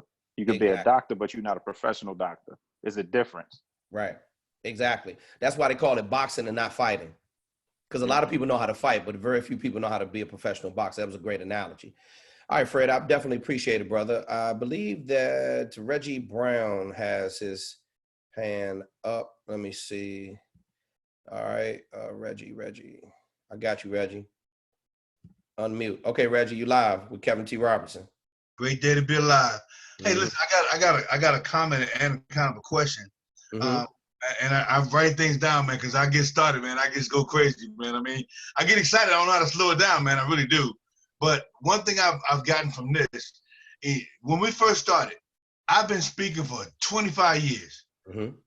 I mean, I just go out there and do it, man. I ain't, whatever it was, I was doing it. But I've never had someone to tell me the how-tos and the why. Because I was self-taught to do this. But when I got on the phone with you and you started telling me different things, man, you know what, man? I've been excited ever since. You know, I'm gonna tell you, man, it's amazing. And just like brother just said about a coach, I coach how to play football. Yeah, I don't coach now because I ain't gotta teach a kid how to knock somebody's head off. But what I need now is what you're giving me. And the reason why, because I can do anything out there. But I didn't know how to put it like you're putting it. I didn't know how to compartmentalize. Mm-hmm. How about that? Compartmentalize. Yeah. Go ahead, Reggie, with the big word. So, I never learned how to do that, man. But at the same time, the things you were asking me and how you brought the things out of me, see, I can't do that on my own. I know I can't. I haven't done it on my own. Mm-hmm. But with a coach, you kind of brought that out of me, man. It's like I got stuff inside of me, man, that people need to hear. And they're going to hear it because this is the platform that I was given. That's why I've done what I've done, so I can do what I do now. I don't care where I go. Somebody's going to know that Reggie came through, and that's why he came. Correct. I was called to be a light in a dark time. We're in a dark time right now. All I want to do is go out there and help somebody. So when you open up the dictionary and look under the word help, you're going to see a picture of my face. So, and that's what I want to do here, man, because, I got something I want to give, and I needed this, man. And, I know the time is short now, but at the same time, I ran out of time some time ago because my finances got kind of crazy. But, I got that fixed. So now I'm back in a mode where I want to do this wholeheartedly. Now I got to put the time in because just like you said today, I need to go through this whole thing over and over and over again. Correct. And it ain't like I got somebody behind me and say, Reg, you got to do this. But, I need that. I need that coaching, man. So, correct. But I appreciate it because it gives it to me. So, and I need everybody else too because more than one is a whole lot better than just me. You're right. And Reggie, that's the reason why me and Austin created Speaker Focus, because, and for those of you who are not utilizing the school platform, to go in there and post questions and also read what other students are posting in there. That is a private group that we have. It's not a private Facebook group with a bunch of distractions. This is our own platform called school. So you can literally go in there and type in the search bar whatever question you have about speaking, and me and Austin will address it, or either answer will come up some other student is struggling with to go through the entire process. It's a community of nonstop support and continuous education. Fred said, Kev, you help us with structure. Thank you. I appreciate it, Fred. I appreciate it. And Reggie, what you just stated is what I didn't have in my career. I was just a motivational speaker who simply didn't understand what was going on. I didn't know it was a business. What I didn't understand was they call it the speaker business. I call it the speaker game. I didn't understand the game and how all the pieces moved across the board. And I didn't understand before you start speaking, there's a whole lot of business that needs to get handled first. That's right. You got to listen first. You have to make sure you have an organized message. You have to make sure you build a marketing machine that's automated, which is what we're teaching you how to do here on the Speaker Focus platform. You have to make sure your business is set up the right way, because they don't want to do business with your social security number. They want to do business with your business. And then you have to make sure you're managing the great copywriting skills, as Fred was talking about. That's the reason why Fred sent over his signature programs for me to review it. And I sent it back over to him, and I told him that the signature programs were not as strong as they needed to be to resonate with the target buyer. Now, when I sent it back over to him, I told him to go look back at my signature programs. He sent it back over and it was fire. He improved the process because he followed the template. A lot of times we have a tendency to rush. We want it yesterday. And with age comes maturity. And what you should be doing every day is keep your head in this game. I love it when I see the same people on the Zoom call every single Monday. I mean, not only are we locked in because of COVID, well, not everybody's not locked in. Let me not say that, because that's not what it is. This is not a lockdown, okay? People are still moving. Reggie's still going to work, spreading joy. He just got a mask on doing it. That's all it is, okay? Everybody's doing their thing. So this is a process. And I see way too many speakers get discouraged because they don't take it in stages. And then when they don't have a support. See, a lot of these coaching programs And I know it because I've been through many of them before. And we have a lot of people that have taken them and now they're on our platform. Here's what happens. The coaching industry is full of a lot of what, but not a lot of how. So what happens is you don't have a system of accountability in place. You don't have a Zoom call you can get on every single Monday and go live with the person that's at the top answering all these questions. You don't have the online module set up where you can't skip steps and cut corners. This platform was put together not to kiss your ass, ladies and gentlemen. It was put together to hold you accountable. So if you don't want to do the work, you're never going to get to where it is you need to be. And that's the reason why I talk to you the way I do. Tough love. That's the way I was raised. You want somebody telling you lies? It's enough of that on the internet. A lot of you, when we're on the call, you've had it up to here with that. And you were like, man, finally, somebody that's speaking my language that's authentic. So I appreciate everybody sharing their information and their insights. Thank you so much. Anybody else that has a question? Reggie, I'll be talking to you real soon. Don't get on my Hey, Reggie, what module are you in right now in the online program? Are you to module 2? Yes, sir. You're in the module 2. When you finish up module 2, don't forget to schedule a call with me so we can come up with a strategy about your automating your speaker business, okay? Sure. We still got to make sure we do that. Yes. I love you, boss. Love you more, man. All right, man. Okay, anybody else have a question? All right, no more questions. Okay, now, I went through the psychology of managing the sales cycle from top to bottom. Let me go over it again. Number 1, it was product and service knowledge. I put it in the chat twice in case anybody missed it. You can go back in the chat and get it. Stage number 1 is managing the sales cycle is product and service knowledge. Who are you? What do you do? How does it benefit the target buyer? Stage number 2 is prospecting. Do you know how to fill hot leads and target prospects in your marketing pipeline? You should be attracting these hot leads and target prospects so you can literally predict the amount of speaking engagements you're going to get every month. That's not a promise, it's a guarantee. Why is it that me and Austin attract over 400 leads every single week on our digital marketing platform? In other words, I got 400 people every single week that want me to be their speaker coach. Now, I can't handle that amount of one-on-one coaching students. That's why we have an online program. But the reason why we attract so many leads is because the entire operation is automated at the highest level possible. We're going to show you how to do that as well.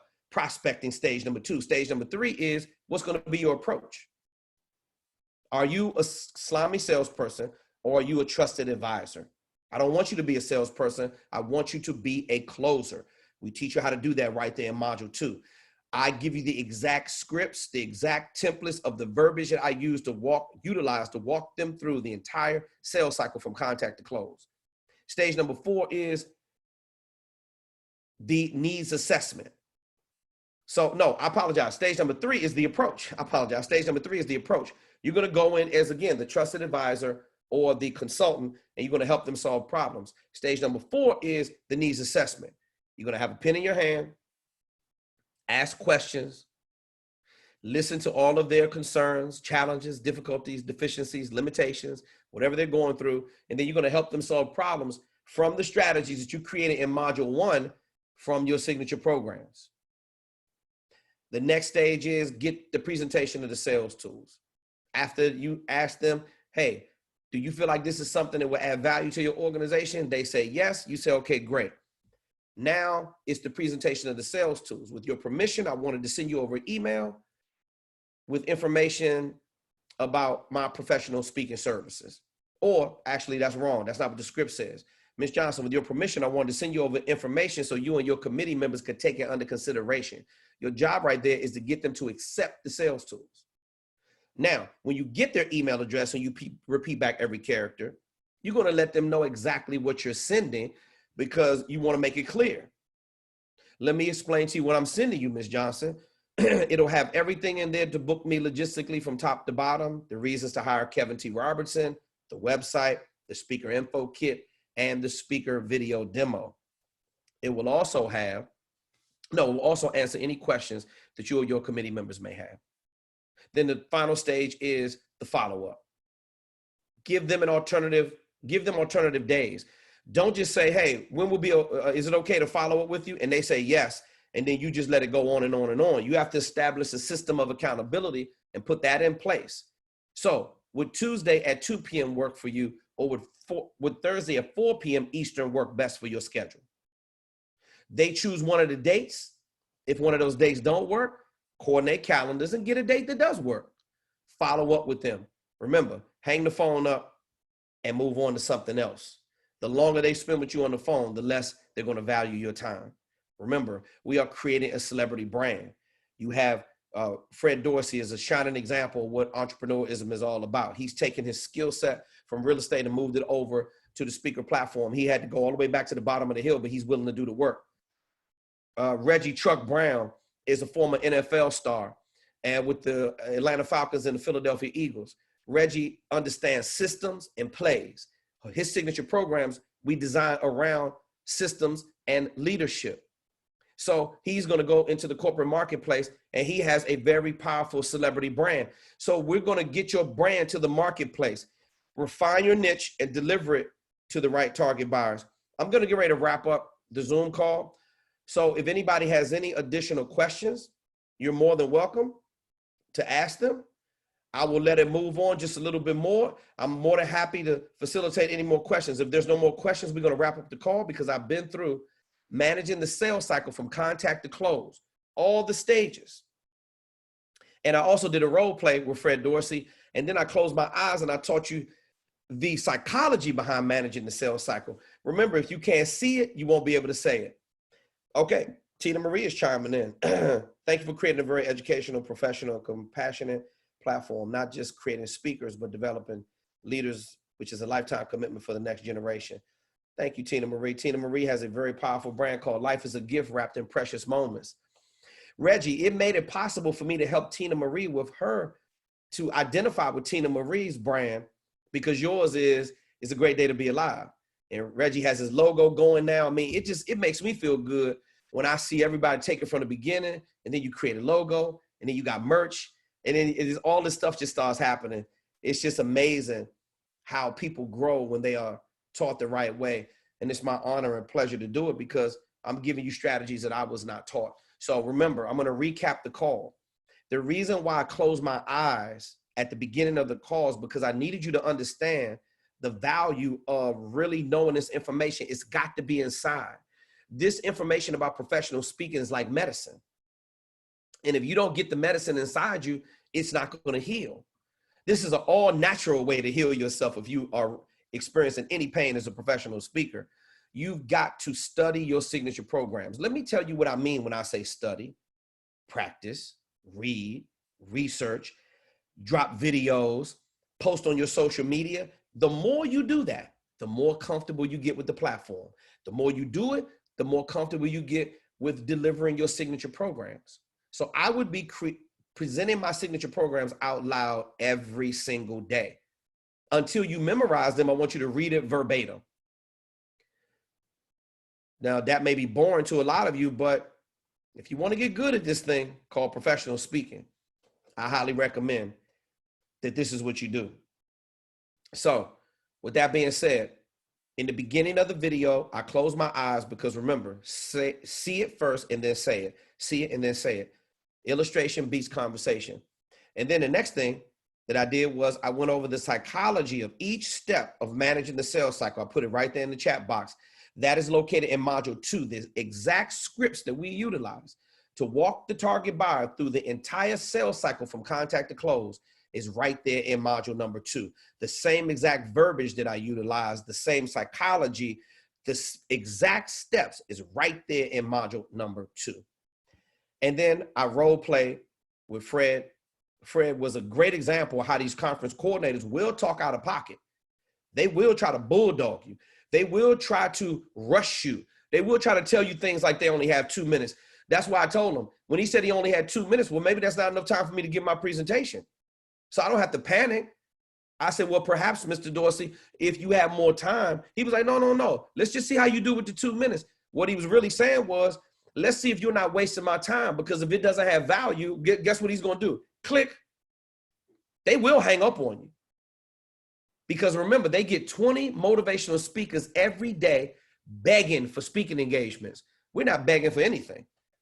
We're going to teach you how to build such a strong marketing machine. We don't even care about the ones that say no. Because all we're doing is looking for 5 to 10 yeses every single month. It's going to pay you $5,000 to $10,000+. And that is how you're going to change your income and be ready when we come out of the pandemic. You have to believe it. My role in this thing is, Erica has a question. My role in this thing is to empower you with the belief that these things are possible, give you something real that you can hold on to. Your job, if you haven't forgotten, is to do the work. I want you to do the work. I'm respectfully requesting that you do the work. We want you successful. Now remember, those of you who are not utilizing the school platform, you all received your invitation to join the private coaching group. Any question that you have, I don't care if you put 20 questions a day in there. Me and Austin will go in there and address the questions to make it beneficial, make it possible for everybody else to go benefit from the answers that we're going to help you with.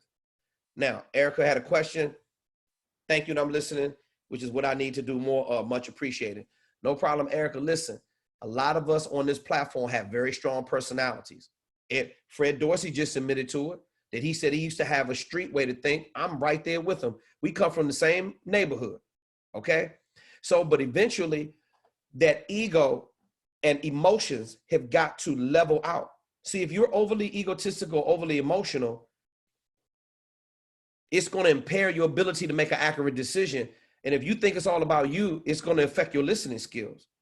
So Erica, you are much appreciated. I'm going to keep being here, doing my job. I'm going to keep being here, providing the support. And we appreciate all of you that are putting in the work and putting forth the effort. It does take listening in order to grow. It does take you to do constant research, not only on this platform, but when you get offline, what are you doing to take the time to understand the sales cycle? This has been a clap back to you, Erica. This has been a lot of fun, like always, ladies and gentlemen. Unless anybody else has any questions, I'm going to round out the call by saying this. Remember, oh, wait, Fred has enough. Fred, you got another question? Yeah, I actually got two. The first no one is problem. about the school platform. Yes, sir. Can you put like videos on there? And the reason that I'm asking, so yes, like a lot of times people like want it, like what you told me, like record yourself. So if, like some people on a phone call probably want to record themselves, and you're going to be your worst critic. So if the school platform got that, even if it's like 10 seconds or 20 seconds, they could just put it there. So then it's correct. like, they can kind of get a better feel instead Correct, of just recording themselves. Exactly, because what's going to happen too, Fred, when you drop a video, which I recommend about one of your signature programs, me and Austin are going to go in there and critique the video. I'm going to tell you how to improve the video right there on the spot. I'm going to give you my positive or negative feedback right there on the spot. So it's going to help you improve. Like some people, when they drop videos, if everybody pays attention to my body language, I have my feet firm on the ground, and you don't see me doing a lot of this. When people speak, I see them move like this a lot. You're not supposed to do that. That's distracting. When you're presenting, your chest is supposed to be up, chin is up, shoulders back. You're supposed to present with conviction and authority. So if I see any irregularities in your body language or the tonality of your voice or your words or hand gestures or whatever it is, I'm able to catch it right there on the spot. That's happening a lot of times. It's happening in real time, but we typically answer the questions within the same day. So I definitely recommend, see, these are the things, Fred, I'm glad you brought that point up, because a lot of people are afraid to drop video. They don't like the way they look on video. Well, if you think that I was always this professional, you're mistaken. And I still make mistakes on the Zoom call. So what? We all going to make mistakes. I don't do my strategy calls with a level of perfection every day. I'm not looking for that. I switch it up, number one, so I don't get bored. Number two, I'm speaking to the person, and I have to modify the language based upon who I'm speaking to. But if you're going to get better at this business, you have got to weather some storms of criticism. And I don't even mind people share stuff with us on our platform all the time. Hey, KTR, I didn't hear. If any of you can see, watch this. See this cord? See, we had a problem with our internet connection last week. And so my wireless connection was giving me some problems. So I plugged right into the router and we have the Ethernet connection. So we fixed that issue. When you go through challenges, you just keep improving the process. What's your next question, Fred? The second question is about like with a potential buyer, like a conference coordinator or a meeting coordinator. So let's say you call them, right? And Yes, then sir. they tell you follow back up in like 2 days. But it's just a thought and it's a question. But what about if you call them right back to make sure they got your email? Because what's happening is a lot of people don't get your email because it go to spam. So if you sit and wait, you go on like 3 days later, you never called me back because I never got your email. You see what I'm saying? So it make you look like you insufficient to what you just sold me on, or try to sell me on. Okay. Now watch this. I like that, Fred. Remember the verbiage. We're not selling them anything. We're positioning and presenting our content. Okay. The second thing is, I believe you put that question, you proposed that question in school a couple of days ago about what CRM do we use? Remember that? Right. Customer Relations Management tool. Well, guess what the CRM does, Fred? Oh, by the way, we use Active Campaign, which is quite a top one in the industry. Whatever is the best, that's what we use. Now, Active Campaign will show me, I could go in and pull up any one of your email addresses right now. Fred, it'll tell me how many times you open up the email. It'll tell me if it was delivered. It'll tell me whether or not you opened it up. So if you don't have the right kind of software, you don't know if the client's opening up the email. Does that make sense? Perfect sense. I know exactly who opens up the email. Austin sends me these numbers all the time. If we send out an email blast to hundreds of thousands of people on our list, we know that 41% of people open up the email. I know how many people open it up more than once. We know how many people read all the way through it. What was the click-through rate? Whatever it is. This is why your business has got to be automated, because you have to track the data. Austin calls it key performance indicators, KPI, key performance indicators. That's a piece of data, Fred, and metrics that's valuable that you need. You're right. Now, if you don't have a CRM, their spam filterization may be on high. So it doesn't go through. That's why you need a CRM. We are going to do, probably in the next couple of weeks or next 30 days, we're going to do a training on CRM. Why it's important, how it works, why you need one, pricing plans, the whole 9 yards. Because let me tell you something, that's a great question that Fred brought up. How am I supposed to know if they open up my email? Well, if you had a CRM, you would. Is that good? Perfect. I got another thing. This is for the whole group. I ain't gonna say no more. Next week, I'm not even gonna talk. So, hey, Fred, no. I don't give a damn how many questions you ask. You can stay on here another hour if you want to. I don't care. no, I ain't gonna stay This on helps that long. everybody. But what I want, like everybody, is like really 2 things. But this like good stuff. Like this is probably one of the hardest things I ever done. And it's like, how do you say that you in sales? Because it's like a different type of sales. So I never thought I thought it was gonna be easy. And that's where you helped me understand that. You like, no, it's not. Because like I could talk to people, I could do this. But like I said, you helped me with structure, because it's not about what you're saying, it's how you saying it. And are you in tune with everything? So it's like the middle, the beginning, the middle, the end. So that's definitely a kudos to you. But the last thing I want to say is something that I was doing research on, and I learned what IP means. So I think it's like, in speaking, it means intellectual property. Right. So with that, you like, okay, if I want to charge 10,000, that's my intellectual property. It's my right. It's mine. It's my content. To where somebody else might think it's not worth it. So it's all about what you feel, but just, you got to be at that $10,000, $30,000, $100,000 level. So it's like, yeah, definitely got to hone your skills and practice, because it's not no overnight success. So it's definitely not. And, even though you can learn the entire speaker game in 6 weeks as you're cycling through the modules, you're going to have to go back over it and listen to it again. Show up on the Zoom calls to get more information.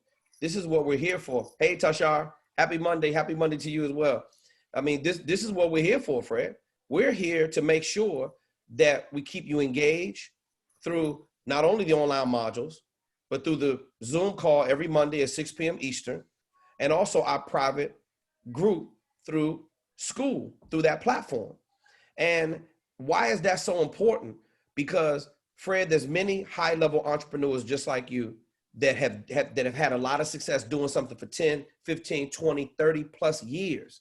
We have all those people on our platform, and all of them, it hurts, man, when you got to go all the way back down to the bottom of the hill to learn something brand new that you thought you knew. But this listen, ladies and gentlemen, this speaker business, it will reward you. You can't even imagine how much it will reward you. I'm just a curly-haired little kid from Capitol Heights, Maryland. Before I grew up in Capitol Heights, I grew up in the same neighborhood as Kevin Durant in Seat Pleasant, Maryland. So I'm from the hood. And all I ever wanted to do was get on a plane and travel all over the world. I didn't know that speaking was going to do it for me, but it has. And I'd be lying to you if I told you that I was going to be on the level that I am right now, having a shot to run $100+ million empire. But it's going to happen. And the numbers don't lie. We're on track to do that plus some over the next 5 years. So, you know, it's a reason we track with the system. And whatever information we have, we put it on our platform to make sure that you have a shot to get there as well, because I've always been the kind of person, I'm not remotely interested in keeping it all for myself. I want to be able to share the wealth, but you got to be able to do the work. Just like I got to wake up every single day and do my work, you got to do your work. Don't tell me that the information is not there, because it's not never one time where you can ask me a question about this business that we're not going to be able to get you the answer. Now, Fred, you also talked about something that was real key. Is everybody sees my signage behind me. Do you want to look like a $10,000 speaker? Do you want to look like my keynote range is 50,000? You got to look the part of a $50,000 speaker. Your IP, we're also going to do a training on IP, on intellectual properties. I'm probably going to do a Zoom call coming up with one of my best friends. He's like my family, just like Austin is my business partner, with Ward White. Ward has been lead counsel to me for 30 years, okay? He's lead counsel to Erykah Badu, Biz Markie, as well as a host of other celebrities. And that's my brother, okay? He's family. So Ward helps me protect my intellectual and creative properties, logos, things of that nature. He's one of the best entertainment attorneys in the industry. So we're going to talk about how to protect your intellectual creative properties, how to produce the content, and also how to protect it, especially for those of you who are still working a job, because that can be very tricky.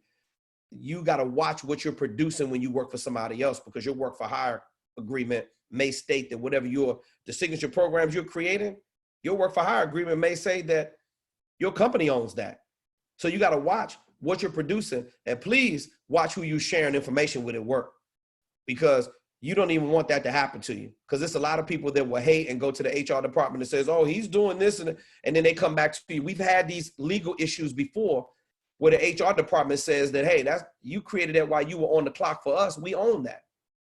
Well, you want to be your own man or woman, and you want to own your own intellectual and creative property. So any questions that you have on a Zoom call, don't forget to use the raise hand feature. When I see the blue hand raised right there, I'll be able to unmute you and facilitate that. Fred, thanks so much for all of the comments and the questions. Was that the last one? Yeah, that's it. I ain't saying no more. I'm done. Yeah. I'm done. It's all good, Fred. No problem. We got you covered, but we got you covered, boss. Okay. Everybody else, let me do a recap. Did I see another hand go up? Wayne Holmes. Wayne, you're on with KTR. What's going on, boss? Wait a minute, Wayne, hold up. I can't hear you. Give me a second. Wayne, you on with KTR. What's up, boss? All right, can you hear me now? Yes, sir. I hear you. Great. Okay, here's my question. I don't know if I'm one of the newer people with your program, but my question is, when it comes to the things like the headline creator formula, the PowerPoints that you gave us. Correct. Okay. Now, is the best way to get your feedback on those? Is the best way to do that is to go into like I saved all the PowerPoints. So do I go in there and I write my answers, like what kind of speaker are you? I write that, and what is the thing that you're offering? Correct. I write all those in there, send them to you, and you critique them and send them back to me. Is that how you want it done? Absolutely. When you send it through school, let's say you turn that into a PDF document or you send it in a Microsoft Word document. If you want to just upload the document in school, you can just use the general discussion tab and you can write a post in there.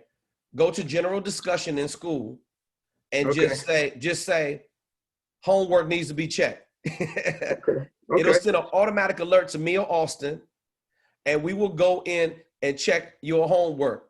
And I will rip it apart. I will make sure that the headlines, that the topics, the titles, the descriptions, I will give you some feedback of whether or not they're strong enough to go to the target market. See, this is nothing to be embarrassed about. If you want the headlines, the topics, titles, and descriptions to be tight, talk to KTR. I will help you address it. All right. So so I understand that part of the process. Now here's another question for you. Yes, sir. You said on the headlining under there where it says how to write great copy for your signature program and so on. Correct. When you say the word copy, what specifically does that mean? Okay. Copy is copywriting. Remember this, Wayne. Your best skill is not your ability to speak. Your best skill is your writing ability. Now, Wayne, copy is like the Facebook ad that you saw prior to putting your email address into our sales funnel. You looked at our Facebook ad and you read something, correct? Right. That's called copy. Okay. I'm an exceptionally skilled copywriter. We're going to teach you how to write world-class copywriting skills on this platform. Your best skill is the ability to write great copy. Because, Wayne, if I couldn't get you to read that, look what's happening to my hands. I can't draw you into the messaging. Right. I can't attract target buyers into the messaging if it's not well written. That's the reason why you got to write great copy. Remember, that's the headlines, topics, titles, and descriptions. Because what that does, Wayne, is it speaks to the target buyer in a language that they understand. You have to learn to write copy that speaks directly to the target buyer. Remember, it's three things. Your verbiage.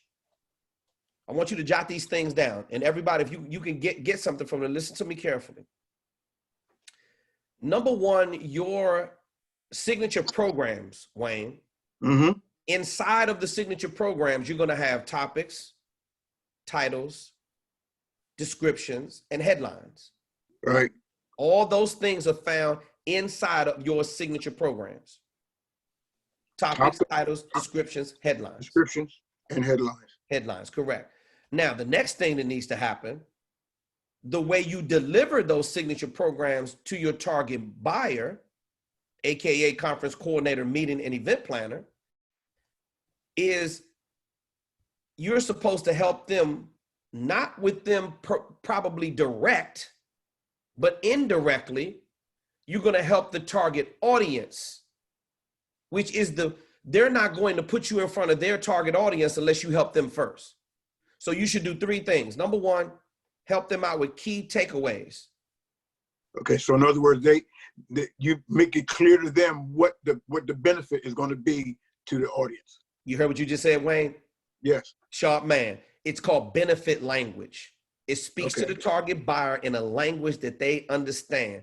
That's called benefit language. You're going to help them with key takeaway strategies.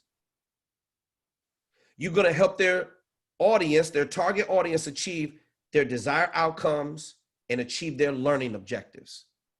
Let me say that again. Three things I want you to do with the target buyer before they're going to give you permission to put you in front of their target audience. Remember, the target buyer, Wayne, is the person who controls the money. Yes. The target audience are the people who are going to be conference goers and conference attendees sitting in your audience. All right. Before the target buyer gives you permission to put you in front of their target audience, their members, their conference goers, they want to know in your sales tools, website, speaker info kit, speaker video demo, that you're going to help their target audience achieve key takeaways.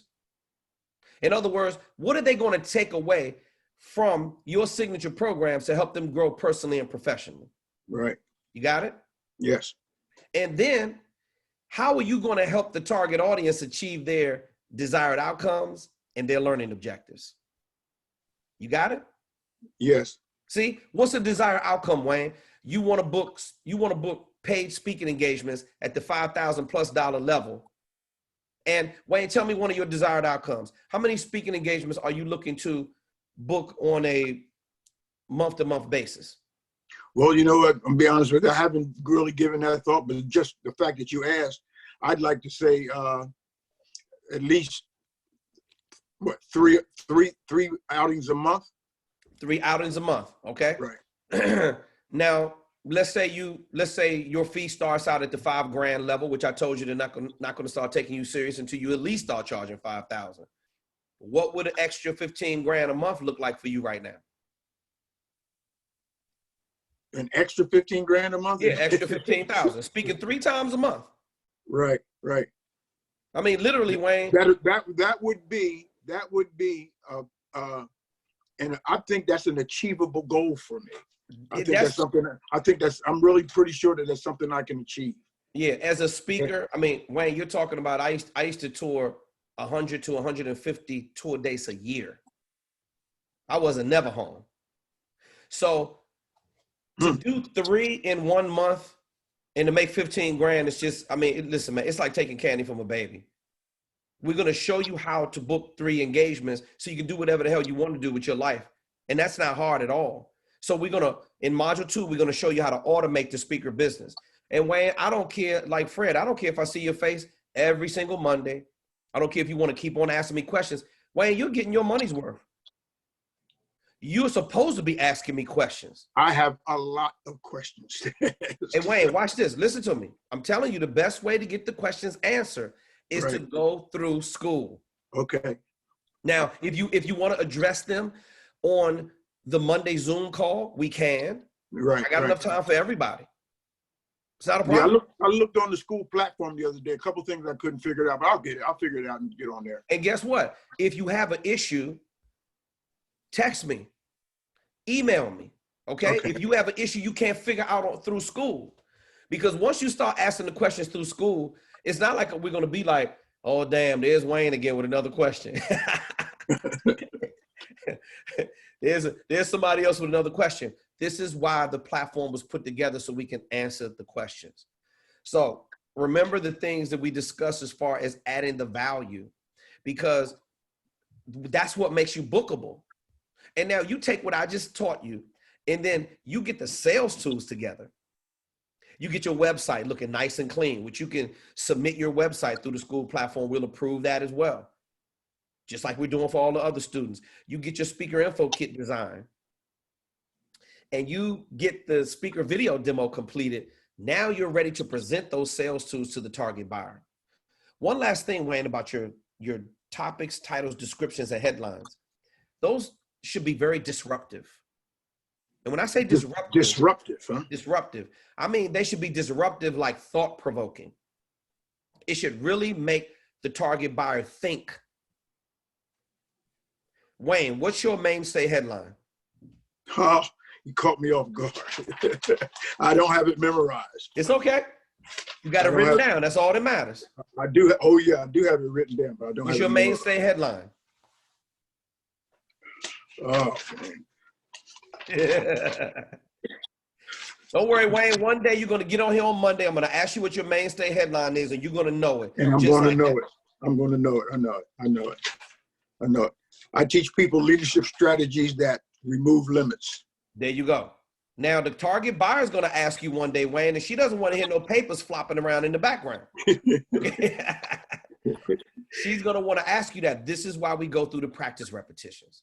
This is why we learn how to position and present ourselves. Remember, we're not selling. We are closing. We are positioning and presenting intellectual and creative properties. You're positioning and presenting content. The target buyer, it's not their job to produce the content. It's not their job to produce the value, Wayne. That's your job. Right. The leadership topic. So if you have any questions, I don't care if you put 20 questions through the school platform, go to general discussion and type the question in there and then hit send. Once it sends, it'll send an auto alert to me and Austin, and we'll deal with it within 24 hours. Okay. Not an issue. All right. Got it. Okay? That's what Yes, we're sir. here for. We are here so that you don't fail. Most coaching platforms, you got to figure it out all out on your own. And even when I lay the blueprint out for you, Wayne, you're still scratching your head like, I'm still not sure what to do. You know why? Because I'm asking you to do things that you're not comfortable doing. But I'm going to ask you this. Wayne, are you more comfortable now on the platform than when you first started? Oh, yeah. Oh, yeah. Okay. Well, we got to become comfortable with being uncomfortable. And the goal is that it always feels uncomfortable when you're pushing yourself to go to another level, but it just becomes a little bit easier. And that's what I'm here for. I'm here to make your life easier because I do not want you going to the target market, flopping around like I did for the first 7 years of my career and not knowing how to talk to the target buyer. Wayne, I used to just call up the target buyer. This is what it sounded like. Hey, Ms. Johnson, this is Kevin T. Robertson. How you doing today?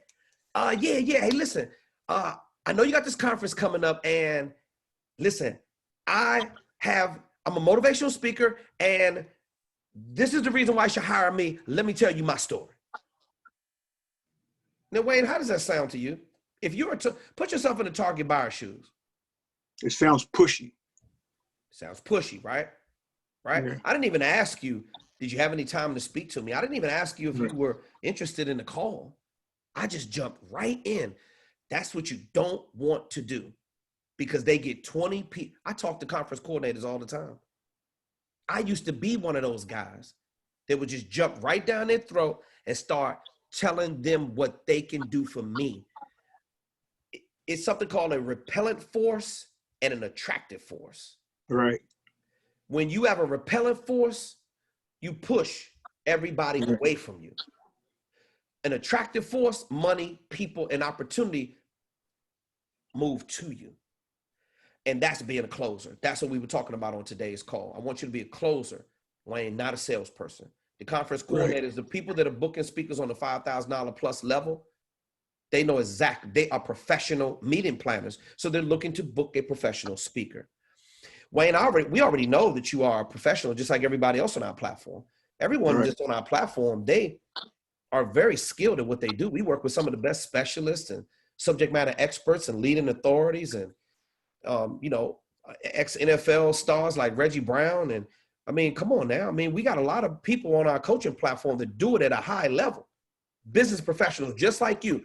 We're not worried about your level of skill and what's in your head, Wayne. That's the easy part.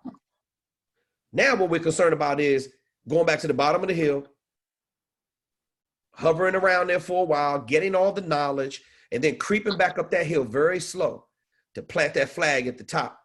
So you can hold that speaker, hold that microphone like me, right? And just, that thing is like a baby to me. And you got to handle with care. And that's why you see me managing my career, because the hard part, man, when you get that over with, Wayne, it just becomes very fulfilling to do this business. And 3 engagements a month is, you just have to pick the right marketing vehicle. And it's one of those scenarios where when you build it, they will come. You're in the process of building it right now. So this is when you're going to ask as many questions. And then, Wayne, when you get it and you finally start booking speaking engagements, you're going to go back in school and say, hey, listen, anybody that's not listening to KTR, you got to go and listen to him, because Fred even admitted it on the call that he was pushy and he was rushing. We all want to rush and we want to be pushy. But when he submitted his homework, which takes a lot of guts to do, by the way, he submitted his homework and I corrected it. Right. And now his signature programs are better. And then he starts sending over the logo. He starts sending over the website and the sizzle reel. I mean, he's working. Right. Okay. This is what this is, boss. This speaking game is about work. Now, you aren't afraid of the work. I can remember the conversation that you and I had on the very first call. I remember Carol was on the line.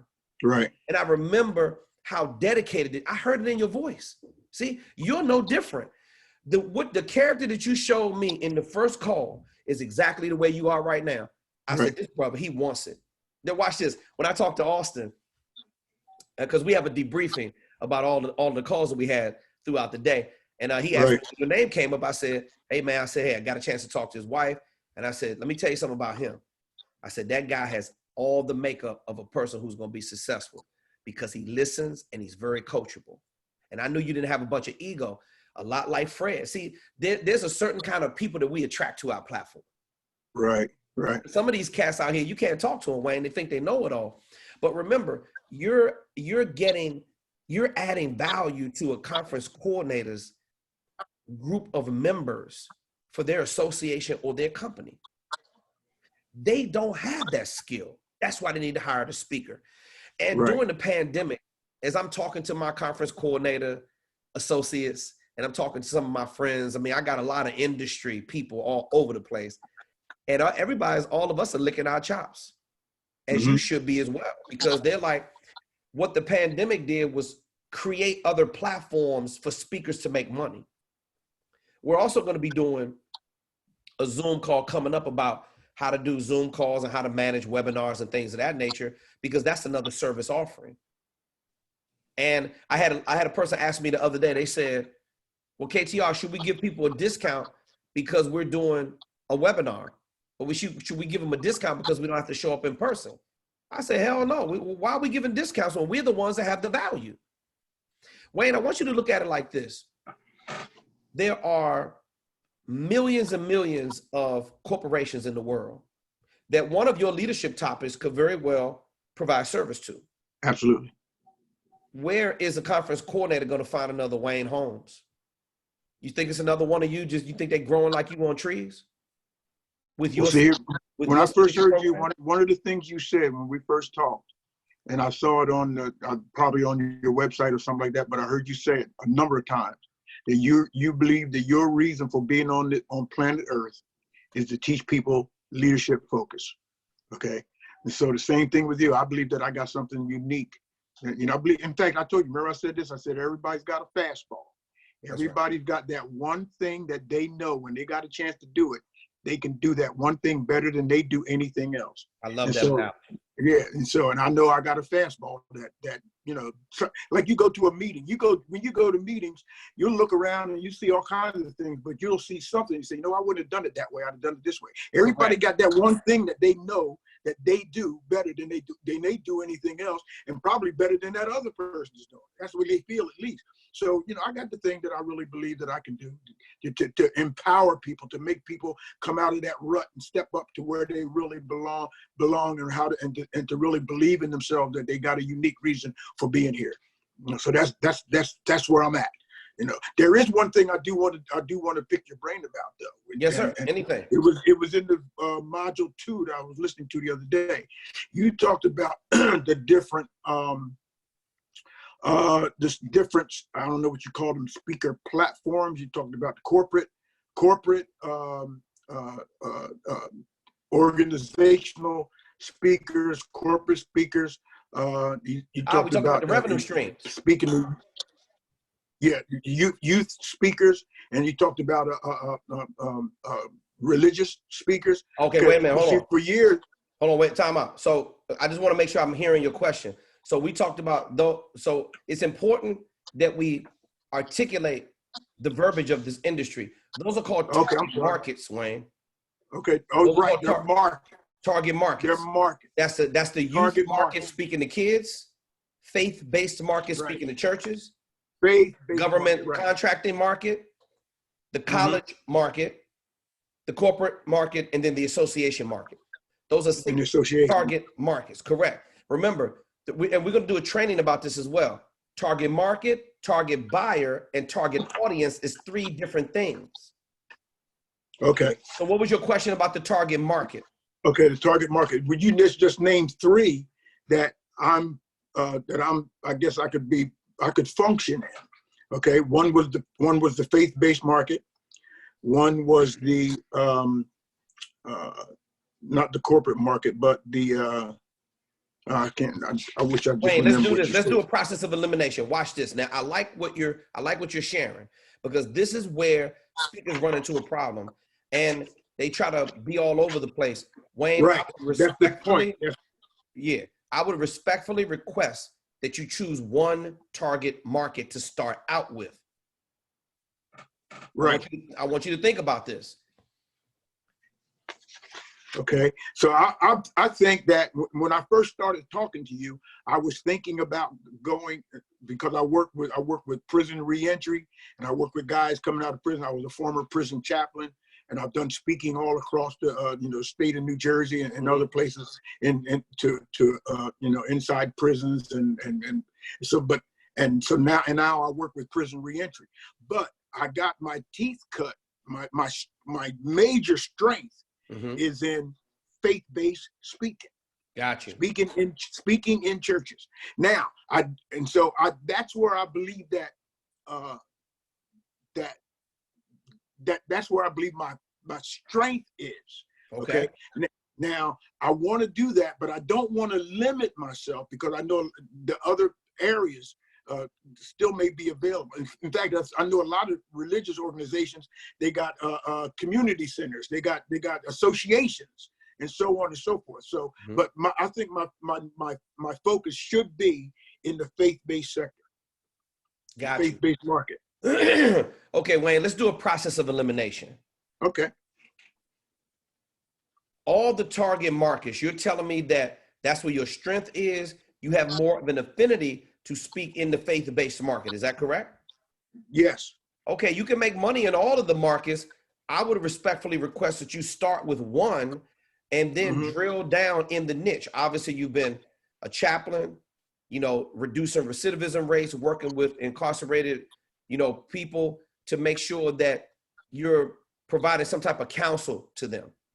So, plus I pastored churches for 10 years, 12 years, something like that. Okay, yeah, now so I have done that. Okay, now we have about 75 to 100 men or women of clergy on our coaching platform.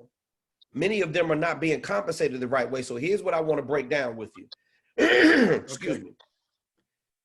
In the faith-based market, before I get into the pricing and the fees and how all of that works, let's just go through the process of elimination. Perhaps we'll just be left with the faith-based market. The first one is the youth market, speaking to kids. Have you written a book, curriculum? Do you have an affinity to speak to kids, keep them off of the street, go to high schools, talk to kids? Is that what you want to do? Is that part of your legacy? No. And there's nothing wrong with that. That's not my market. So everybody listening right now, you've got to understand what your target market is, because that's going to be the starting point. And Wayne, remember, a lot of speakers look like the Chinese food carryout store in the hood, where they sell everything. They sell chicken wings and fries, pizza, subs, hamburgers, and hot dogs. You do not want to be that kind of speaker. You don't want to have a menu. When I go to your website, you say, here are my youth programs. Here are my faith-based programs. Here are my government contracting programs. Here are my college programs. And then here's the corporate and association programs. A real conference coordinator, when they go to your website, they're going to see that you're all over the place and a jack of all trades and master of none. Right. So you said no for the youth market, speaking to kids. Right. You said yes for the faith-based market, speaking to churches, correct? Speaking to churches and men. Okay. Okay, no problem. So in other words, you have a message that's specifically for the men in the church. Let's stand up and be strong men in our community and leaders. Is that correct? That kind of thing. Yeah. That kind of thing. Okay, no problem. Let's do a process of elimination. Do you have an affinity for the government? Do you want to go after trillions of dollars or billions of dollars in government contracts? Yes or no? Do you want to service the government market? Not working. Okay. How about the college market? Do you want to do a historical black tour of college? Do you want to do the mid-major college, Ivy League college tour, anything of that nature? No, that's not where I was thinking. Okay. But you know what? I think eventually, once I get out there, I believe eventually what I have will fit over there. But I don't want to have to chase that down. Okay. That'll call me. That will call me. Remember this, Wayne. Watch this. Going after one target market and focusing on one niche, it will automatically raise the visibility of all the other things you want to do. Right. And some things call you after a while. Correct. When you get good at one thing. Right. And you start you start refining your expertise, your fee level at 5,000 is really, really strong. You're going to know when it's time to change it to go to 7,500 for your low end fee. Right. Because you're gonna get tired of getting checks for $5,000. You're gonna be like, okay, I've been speaking for 1 or 2 years. I've been speaking for 3 years. My keynote range is 5,000. I'm speaking 3 times a year. I want more. And then you're gonna start understanding how to get more. We're gonna do a Zoom call about that as well. Pricing, when to change your fee. Now, you said no to everything except for eventually your leadership topics could be a very easy fit for the corporate or association market as well. The corporate market typically— Association, definitely. Yeah. The corporations, they would typically hire you to come on site to speak. Associations would typically have you come speak at their conference, although corporations do a lot of conferences as well. But the difference between the corporate market, they want you to come deliver it on site. The associations typically want you to come and speak at their conference, and there is an association for everything.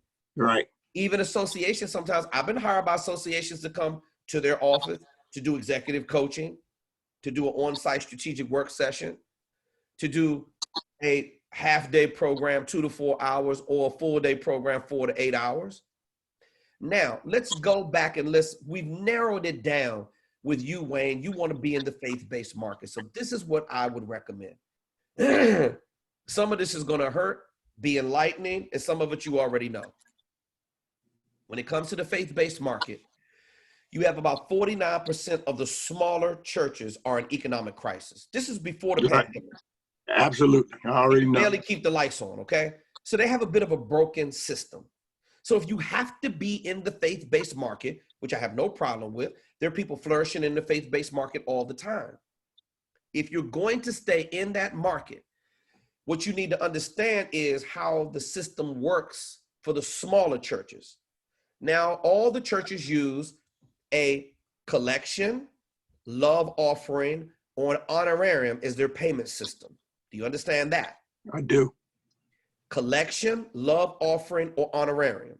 Now, for the smaller churches, you're putting yourself in position where they're going to take up a collection where they're now giving you what they want you to have instead of you setting a fee and enforcing the mark.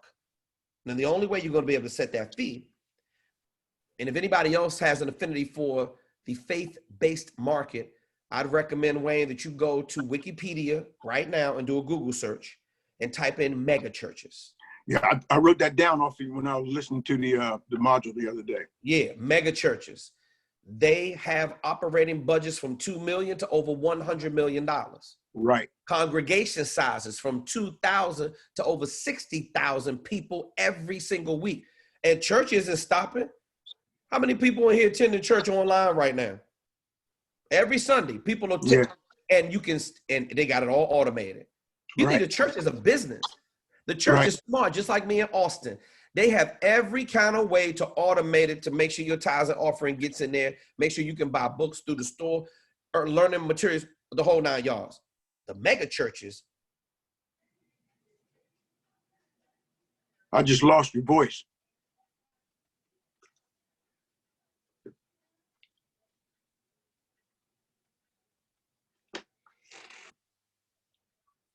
Wayne. Oh, yeah, there you are. Okay. All right. I'm back? Yes. Okay. Now, the mega churches, when you go pull up that list of mega churches, those are the ones that will pay your fee of $5,000 for 1 hour or any portion of 1 hour. $7,500 for the half-day program, which is 2 to 4 hours. $10,000 for a full-day program, which is 4 to 8 hours. When your sales tools, Wayne, your sales tools need to be designed strictly to go to the mega church market. And that way you'll be speaking at Mega Fest with TD Jakes. See, if you're going to get told, see, my thing is this, I got a rule. If you're going to get told no by somebody, you need to get told no by the biggest people possible. Why are you dealing with the people that don't even have your money from the start? True. Does that make sense? Yes, yeah. Now, when you said before, you find your niche and then you drill down in there. See, like one thing about for example, in this faith-based market, you know, you drill down. After a while, you got like somebody. I've spoken to churches that have something like 500 men, just men, in their group. So I'm speaking to that. I've spoken to churches that have like over like 1,200 people and maybe 700 or 800 men. Okay, so I've done that before, large groups like that. Correct. Okay, so but you drill down in that, then like when you say drill down, there, you can hit other things. Then like you hit associations. Then they got men's associations all across the country. Correct. They have conferences. And they so have a on and so national association for African American churches. They have a national association. Yeah, they have a national association for the Leadership Coalition of America. Man, they got an association for everything you can imagine. So watch this. You can still see, that's why the association market is like a la carte market that's a complementary market to everything else. Because there's an association for kids. There's an association for churches. There's an association for, I service the National Association of Black Aviators. They had me come speak at one of their conferences. That was in the government contracting market years ago, back when my fee was still, I think they paid me $3,500. I was just a better motivational speaker at $3,500, right? But they paid me to come speak at their conference because the government contracting market is going to try to keep you under $5,000. And then there's an association for everything. So you can still be in the faith-based market and service a whole lot of associations. Right. Watch this, Wayne. We got a lot of people that's frat. They went to college and their fraternity, their Qs, their Kappas, Omegas, these things. We got our coaching students strictly marketing just to their fraternity brothers. Right. You know how many meetings that they have? Local, regional, national, international meetings. It doesn't matter if they're doing a prayer breakfast for 50 men. Right. They still got to pay the speaker. You do a mega church event, they have a budget to pay their speakers. They do it the right way. They don't play around. You deal with those smaller churches, they're gonna try to jerk you around for, $250 if you're lucky to get that, $500. Some of them are doing a little bit better. The struggle is a little bit better for some of the smaller churches. Yeah. You see? Is that a waste of your time at this stage in the game? Yes, it is. That would be a really waste of my time. I got to go past that. Have you been there, done that before? I've done that before. There you go. A lot of people on our platform are sick and tired of getting underpaid. So this is why we talk about. At the same time, I didn't want to try to push myself into an arena or area that I'm not, that it would be like pushing yourself into, instead of stepping into something where my instincts are really already over here. I have some instincts in in the correctional institutions and stuff like that, like dealing with people coming out of prison, people trying to get back in the community. I got something to say to them, but I still think that at this point, I would be trying to make it fit. You don't want to force a football through a garden hose. You want to flow through there like water. Right. Your skills that you have right now are strong in the faith-based market. It's strong in the ministry. It's strong with the singles ministry for the men at the church. It's strong with the men with the church group. These men need leadership, man. Right. I'm talking desperately need speakers to deliver value. Right, Kevin, and I believe I got something to say to them. So that's where I want to focus. Ain't no question. And then, like you said, once you dig down in there, once you drill down in there, then the peripheral things will start calling you, because the word will get out there. Exactly. Everything else will start rising, Wayne. You're going to start seeing it, that the word's going to start getting around that. See, when you are a disciplined professional speaker and you have structure to your business, and your messaging, you are going over the art and science behind delivering the message, which is, we taught it back to your module 1, which is making a point, opening up the point, making an example of the point, bringing closure to the point. Bring knowledge transfer. Yep, transitioning and pivoting into the next point. You keep that on a loop. The biggest orators in the history of our existence all have kept that messaging on a loop. When I get up in front of people and I speak, they're like, wow, this guy's different. it's done on a professional level, and your business is going to start to grow and benefit from that. Right. Focusing on one market will automatically raise the visibility and get you business from other people. Watch this, Wayne. There's a lot of people that work for corporations that are church members. They Sure. easily ask you to say, hey, Wayne, can you deliver that program? You know, That's maybe just just take what out, I've been thinking. maybe That's just what take I've out the spiritual part. Hey, Don't you know talk what? about, you know, Wayne, just don't talk about, like, we are real funny here. Like the conference coordinator will tell you. They'll tell you that, hey, We listen. like what you're saying. Yeah, we like what you're saying. We just got to leave the religious and the political stuff out because our organization doesn't really like that. We don't want to separate the audience. We want them all coming together. And what you're going to say to them, Wayne, is I can remove the spiritual connotations, Right. and I can deliver the leadership. It's still the same No, principle. I can still make the points. Exactly. Absolutely. Absolutely. So what you would, and that's a part of, and I'm also going to do a Zoom call coming up in the future, but we're going to talk about how you customize your presentation, because you got to just modify it a little bit because of the audience that you're delivering it to. So obviously you would change up the verbiage with the marketing in the faith-based market. And then you would just modify the verbiage if you had to go in and deliver a corporate topic as well. But if you Right. feel like that you have more of an affinity for the faith-based market, I would suggest that you stick to that. I always say passion equals profits. This is why I'm the world's #1 speaker coach, because I enjoy it. Right. I'm a leadership speaker. When I toured for many years, I was in the arena of leadership because I enjoyed it. I had a great time. I love teaching business strategies. That's why I stay in the corporate and association market. And another thing too, Wayne, we got to stop putting ourselves in position to get the low fee. Right. So if you're going to go back and speak to the smaller churches, I understand if you want to go back and give back to the community. But if you want to run a business, I guarantee you this, the conference coordinator at Oh, you froze. You froze.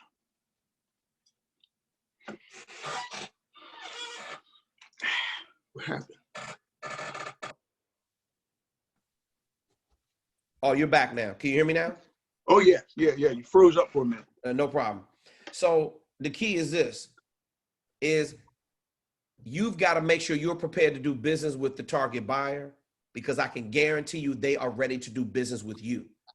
When their mega church has an operating budget of $2 million to $100 million, they are over there taking care of business. And these mega churches are like a machine, bro. Yes. Yeah. Okay. Now, if you don't run your business like a machine, how are you going to be able to do business with them? How are you going to be able to compete? And this is why I'm going over sales cycle training with you, because when you get on the phone with the target buyer, these conference coordinators, listen, they're used to getting on the phone booking Yolanda Adams, who's one of the best gospel singers in the industry. Right. They used to dealing with a manager on that level to book them to speak. They used to booking Kirk Franklin and all these other top acts. Guess what they also used to doing? Paying out the money to get them.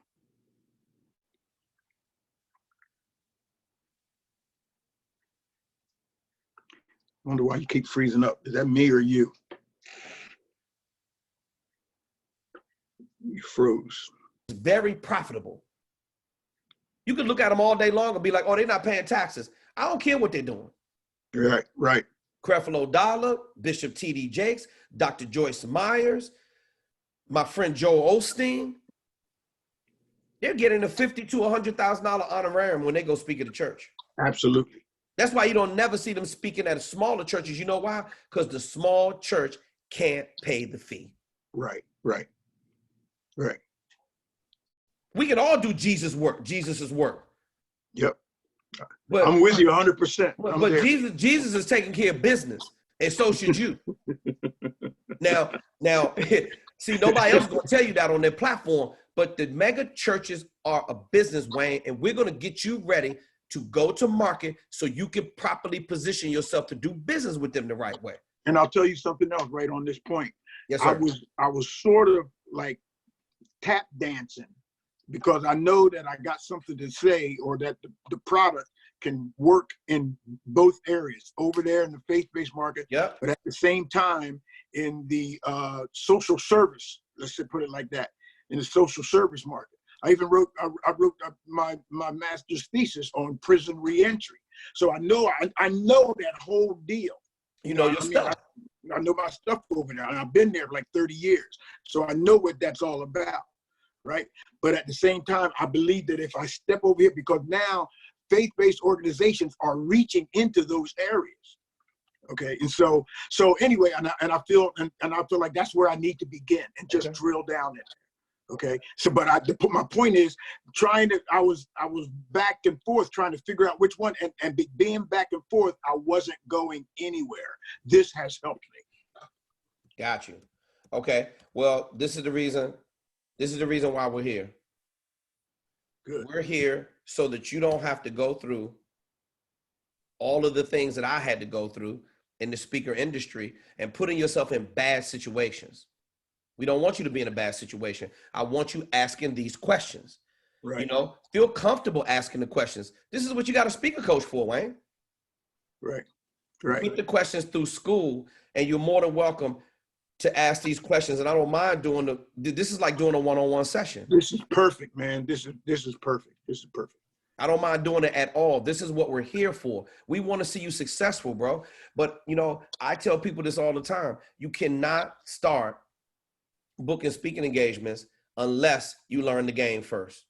All right. Well, I'm there, man. I'm working with it. So I'll be putting stuff together and sending it to you for some feedback. And you're doing a great job. You're doing a great job. Please let us be able to see if anybody else has any additional questions. Wayne, thanks again.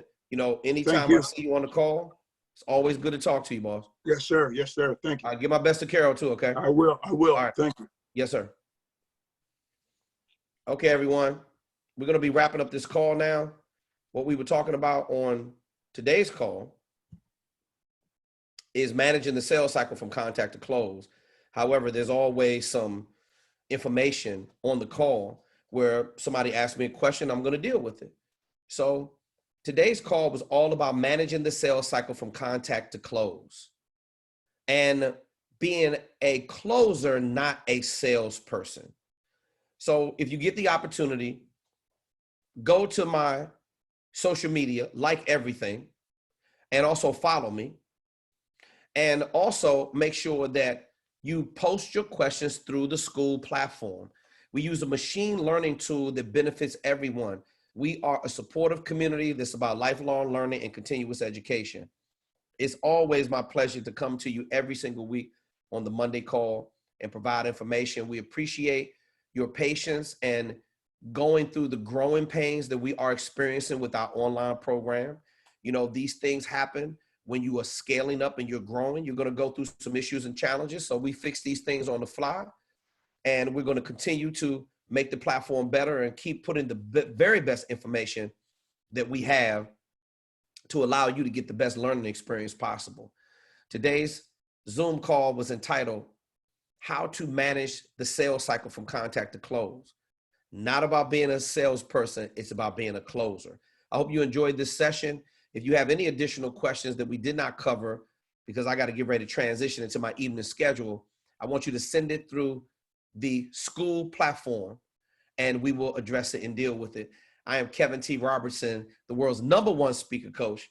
Ladies and gentlemen, get used to it and learn to love it because it's the best thing going. The most authentic movement of speaker coaching results on planet Earth. I love you, and I'll see you next week, okay? Take care, everybody.